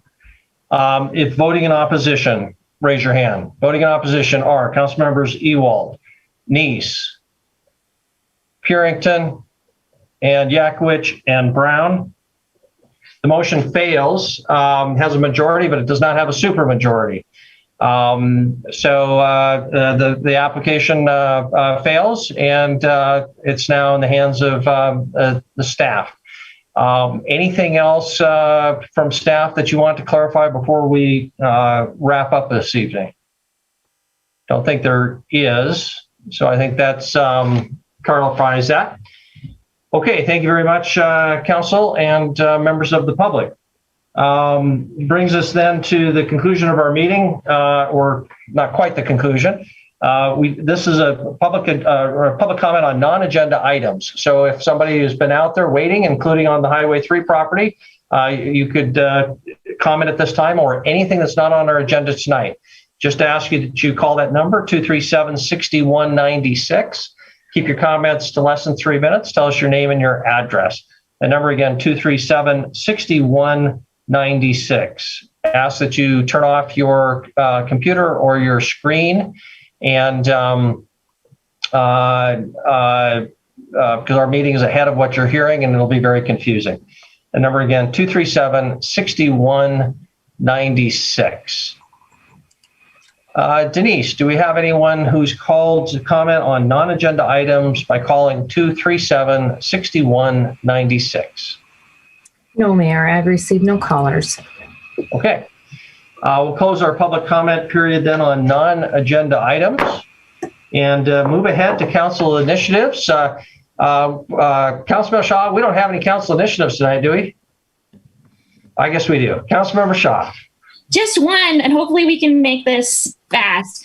I sent this all to everyone this afternoon, the initiative form with the language. I'll just recap it real quick for the public. This is an initiative to move toward regulating medical marijuana in city limits. In my mind, this falls under the heading of we have as a council priority studying to figure out what recreational marijuana is how it's going to affect Billings. To me, this is a first step in that process that whatever zoning laws we apply to medical, I assume are going to be pretty similar for recreational. So this just gives staff a way to kind of launch into this discussion and answer some of the questions that we all had last week, as we started bantering around how to do this. So this is the formal beginning of that process. So what I'm asking for is a yes vote of approval. Is not determining the regulations tonight, of course. It's saying we're going to ask staff, actually I should be clear, ask Chris to direct staff to work toward what this would look like. What would the policy implications be? What are some best practices from around the country? I think Bozeman seems like a great model that we should take a look at. But all of that, of course, we'll leave it up to staff. So you should have in front of you the whole initial form and everything, and I'm happy to answer any questions. Thanks. Thank you very much. Just a reminder that Council Member Initiative or Councilmember Shaw did send out her initiative. So if anybody doesn't have that, it should be on your emails. Thank you for doing that, Councilmember Shaw. Questions, and let's treat this formally. Councilmember Shaw, do you make the motion consistent with your written initiative form to direct Chris to direct staff along the lines shown in this form? Yes, you do. Okay. Is there a second to that motion? Councilmember Chiriqui and Councilmember Ronning. So you've got a double second, but we'll give it to Councilmember Chiriqui for the minutes. And now discussion on the motion. Councilmember Purington, you had discussion or comments or question. Councilmember Purington. Well, question primarily, I sent an email back to Kendra because it never came across on my email. It was just all blacked out. So I didn't get any of that information of what she had put on the form. Okay, in that case, what I'd like to do, Councilmember Shaw, with your permission, I'm just going to read. There's on the form that we got in the section summary of proposed legislation or staff action. There's 3 items, and I'm just going to read those explicitly. The first one says direct administrator to direct staff to develop best practice regulations and ordinance language to regulate, not prohibit, medical marijuana dispensaries and or storefronts in Billings city limits. Number 2, present proposed regulations to council at a work session to facilitate feedback. And 3, public hearing and first reading for ordinance adoption. And I guess some of those could get sidetracked along the way, but that would be the order of the Councilmember Shaw envisions. Hopefully that helps. Any further discussion or questions? Councilmember Bernice. Thank you, Mayor.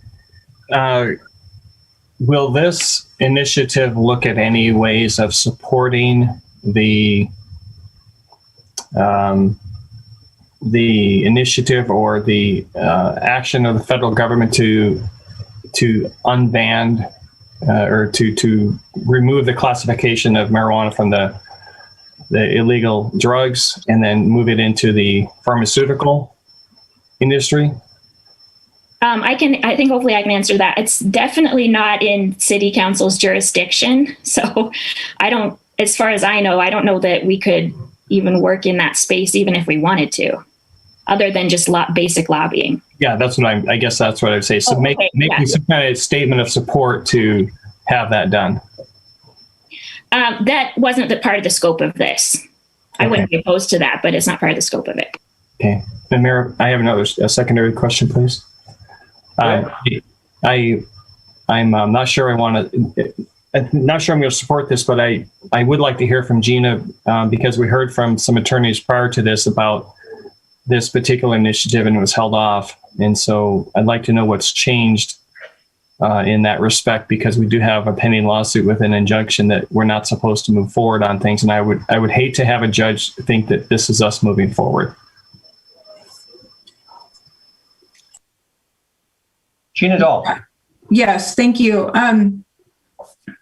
Well, I'm not sure that much has changed other than there's been discussion between our counsel. Doug James has spoken with counsel for the other party, and they have indicated that they were objecting to any council action, anything that council did, that they said that they were going to take the position that would violate the temporary restraining order.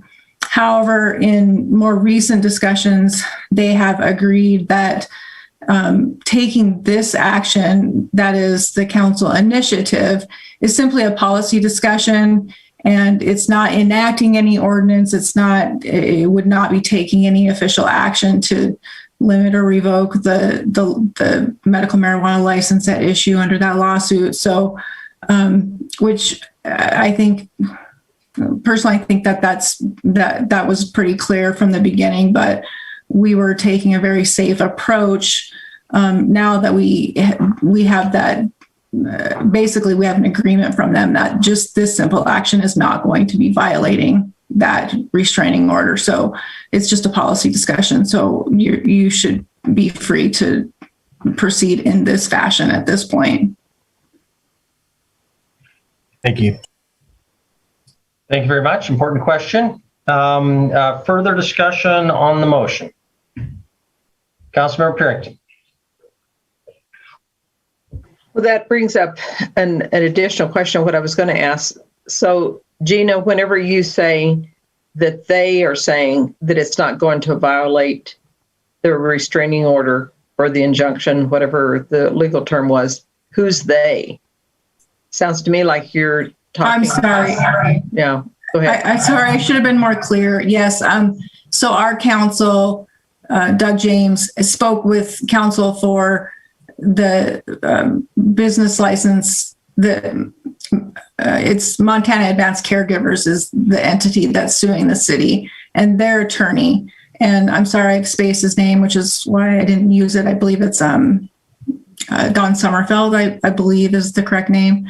So the conversation occurred between our counsel and Mr. Sommerfeld. But isn't that up to a judge and not the two attorneys? Well, if they were to bring, for example, if they were to file some sort of motion and the court needed to rule on it, yes, but they've agreed that wouldn't violate that. So they wouldn't bring anything. I mean, at this point, I can't say what they would do and what they wouldn't do, but they were agreed that this action would not violate that. So there would be no need for the judge to make a ruling on such issue because it wouldn't come before the judge. Okay. So follow up, Mr. Mayor. Please. My original question was really to Chris. I think coming up shortly, we're going to go over our priorities. And I think you were hoping that we would look at our priorities in lieu of initiatives, which I know that council can still put forth initiatives. That's, their prerogative. So how do you see this initiative, balancing that with the priorities and using it as an initiative? So Mayor and Councilmember Purington, I would say any initiative that gets approved by a majority of the council is instantly going to go on the priority list for your consideration to adopt as priorities. And it would seem, I would expect if you approve it tonight, you'd approve it inclusive on the list when you adopt it, hopefully a few weeks from now. So similarly, if initiatives are brought up immediately following the adoption of the priorities for the year, I'm going to go back and say, guys, we just adopted priorities. Where do you want this to fit? So in this case, it's ahead of time. I'm going to put it on the list if it passes. If it fails, you'll see me take it off the list. I've currently got it on the draft that you most recently saw. Thanks. Councilmember Brown? So as I understand it, then this initiative is to simply go out, gather the information, put something together, and bring it back to council sometime 10 years from now or whatever, because we can't actually take any action on it. Correct?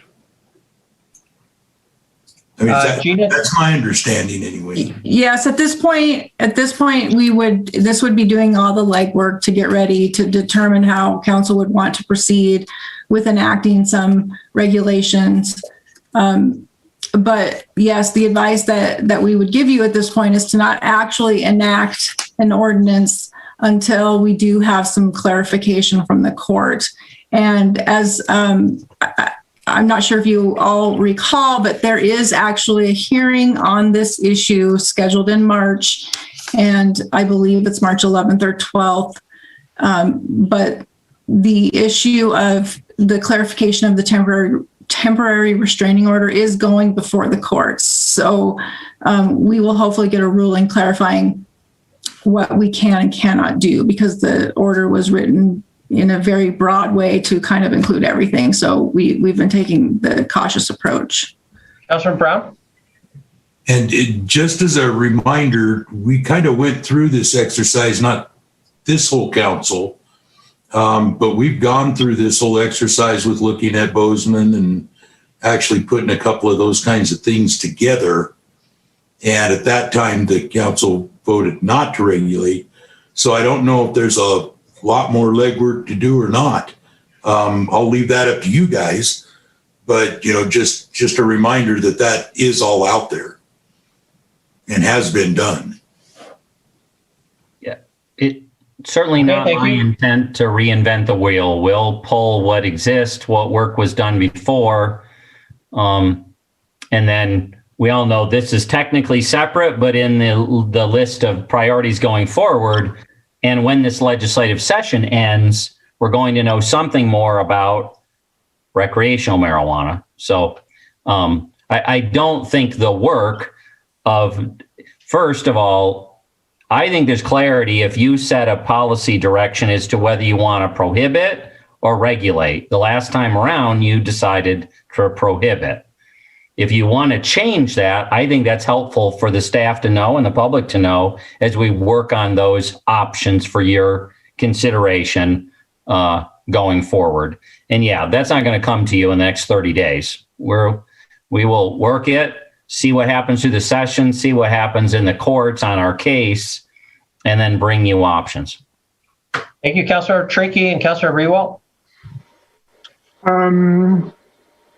One of the reasons why I support moving forward at this point is that we've seen a number of other attempts to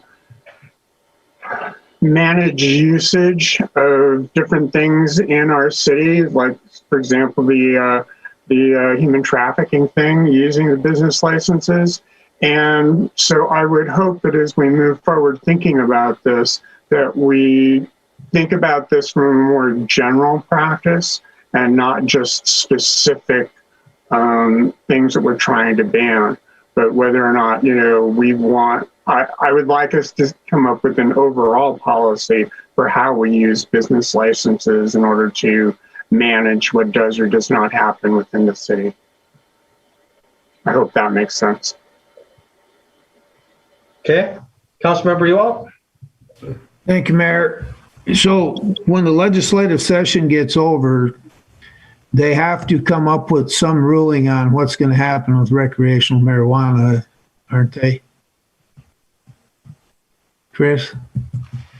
Well, I don't know what they have to do, but we certainly, the voters did approve what they approved on the ballot. So there's a fair amount of bills being considered in response to that. And so. But the legislature is going to have to okay recreational marijuana. They cannot without going through the court systems. Is that true? Being the public voted it in? I don't believe they've exhausted all the court options, but that's way over my head to detail that piece. I do believe they are debating and discussing what regulations statewide are they going to have around the voters' approval. And then I suspect there's entities who are still going to fight the constitutionality of it. I don't know that, but that's way out of our control. But anyways. Hey, Chris, on that topic, could we get Greg Dorrington or Amy Grimales or somebody to give us a report on what the legislative scene looks like, what's being considered, what the options are, how it might impact the city? It seems really important for everything. Yeah, absolutely. Okay, thank you. Councilmember Ronning. Thank you. I guess this is to something that Sean said.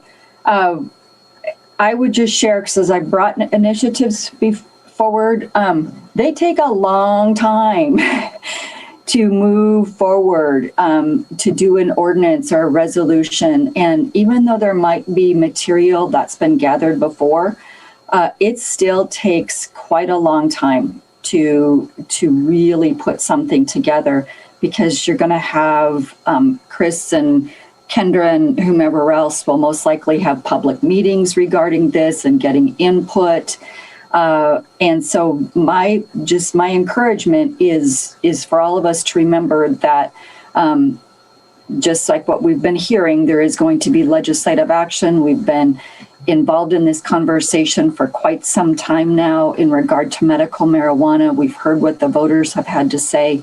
My encouragement is just to remember that even though we may move this initiative forward tonight, it takes time. It takes a big amount of time for staff to work on things and put things together and get public input and public comment. So just wanted to remind everyone that that this is most likely not going to be something that happens rapidly. So just wanted to share that. Thank you. Any other discussion relevant to the motion before we proceed to a vote?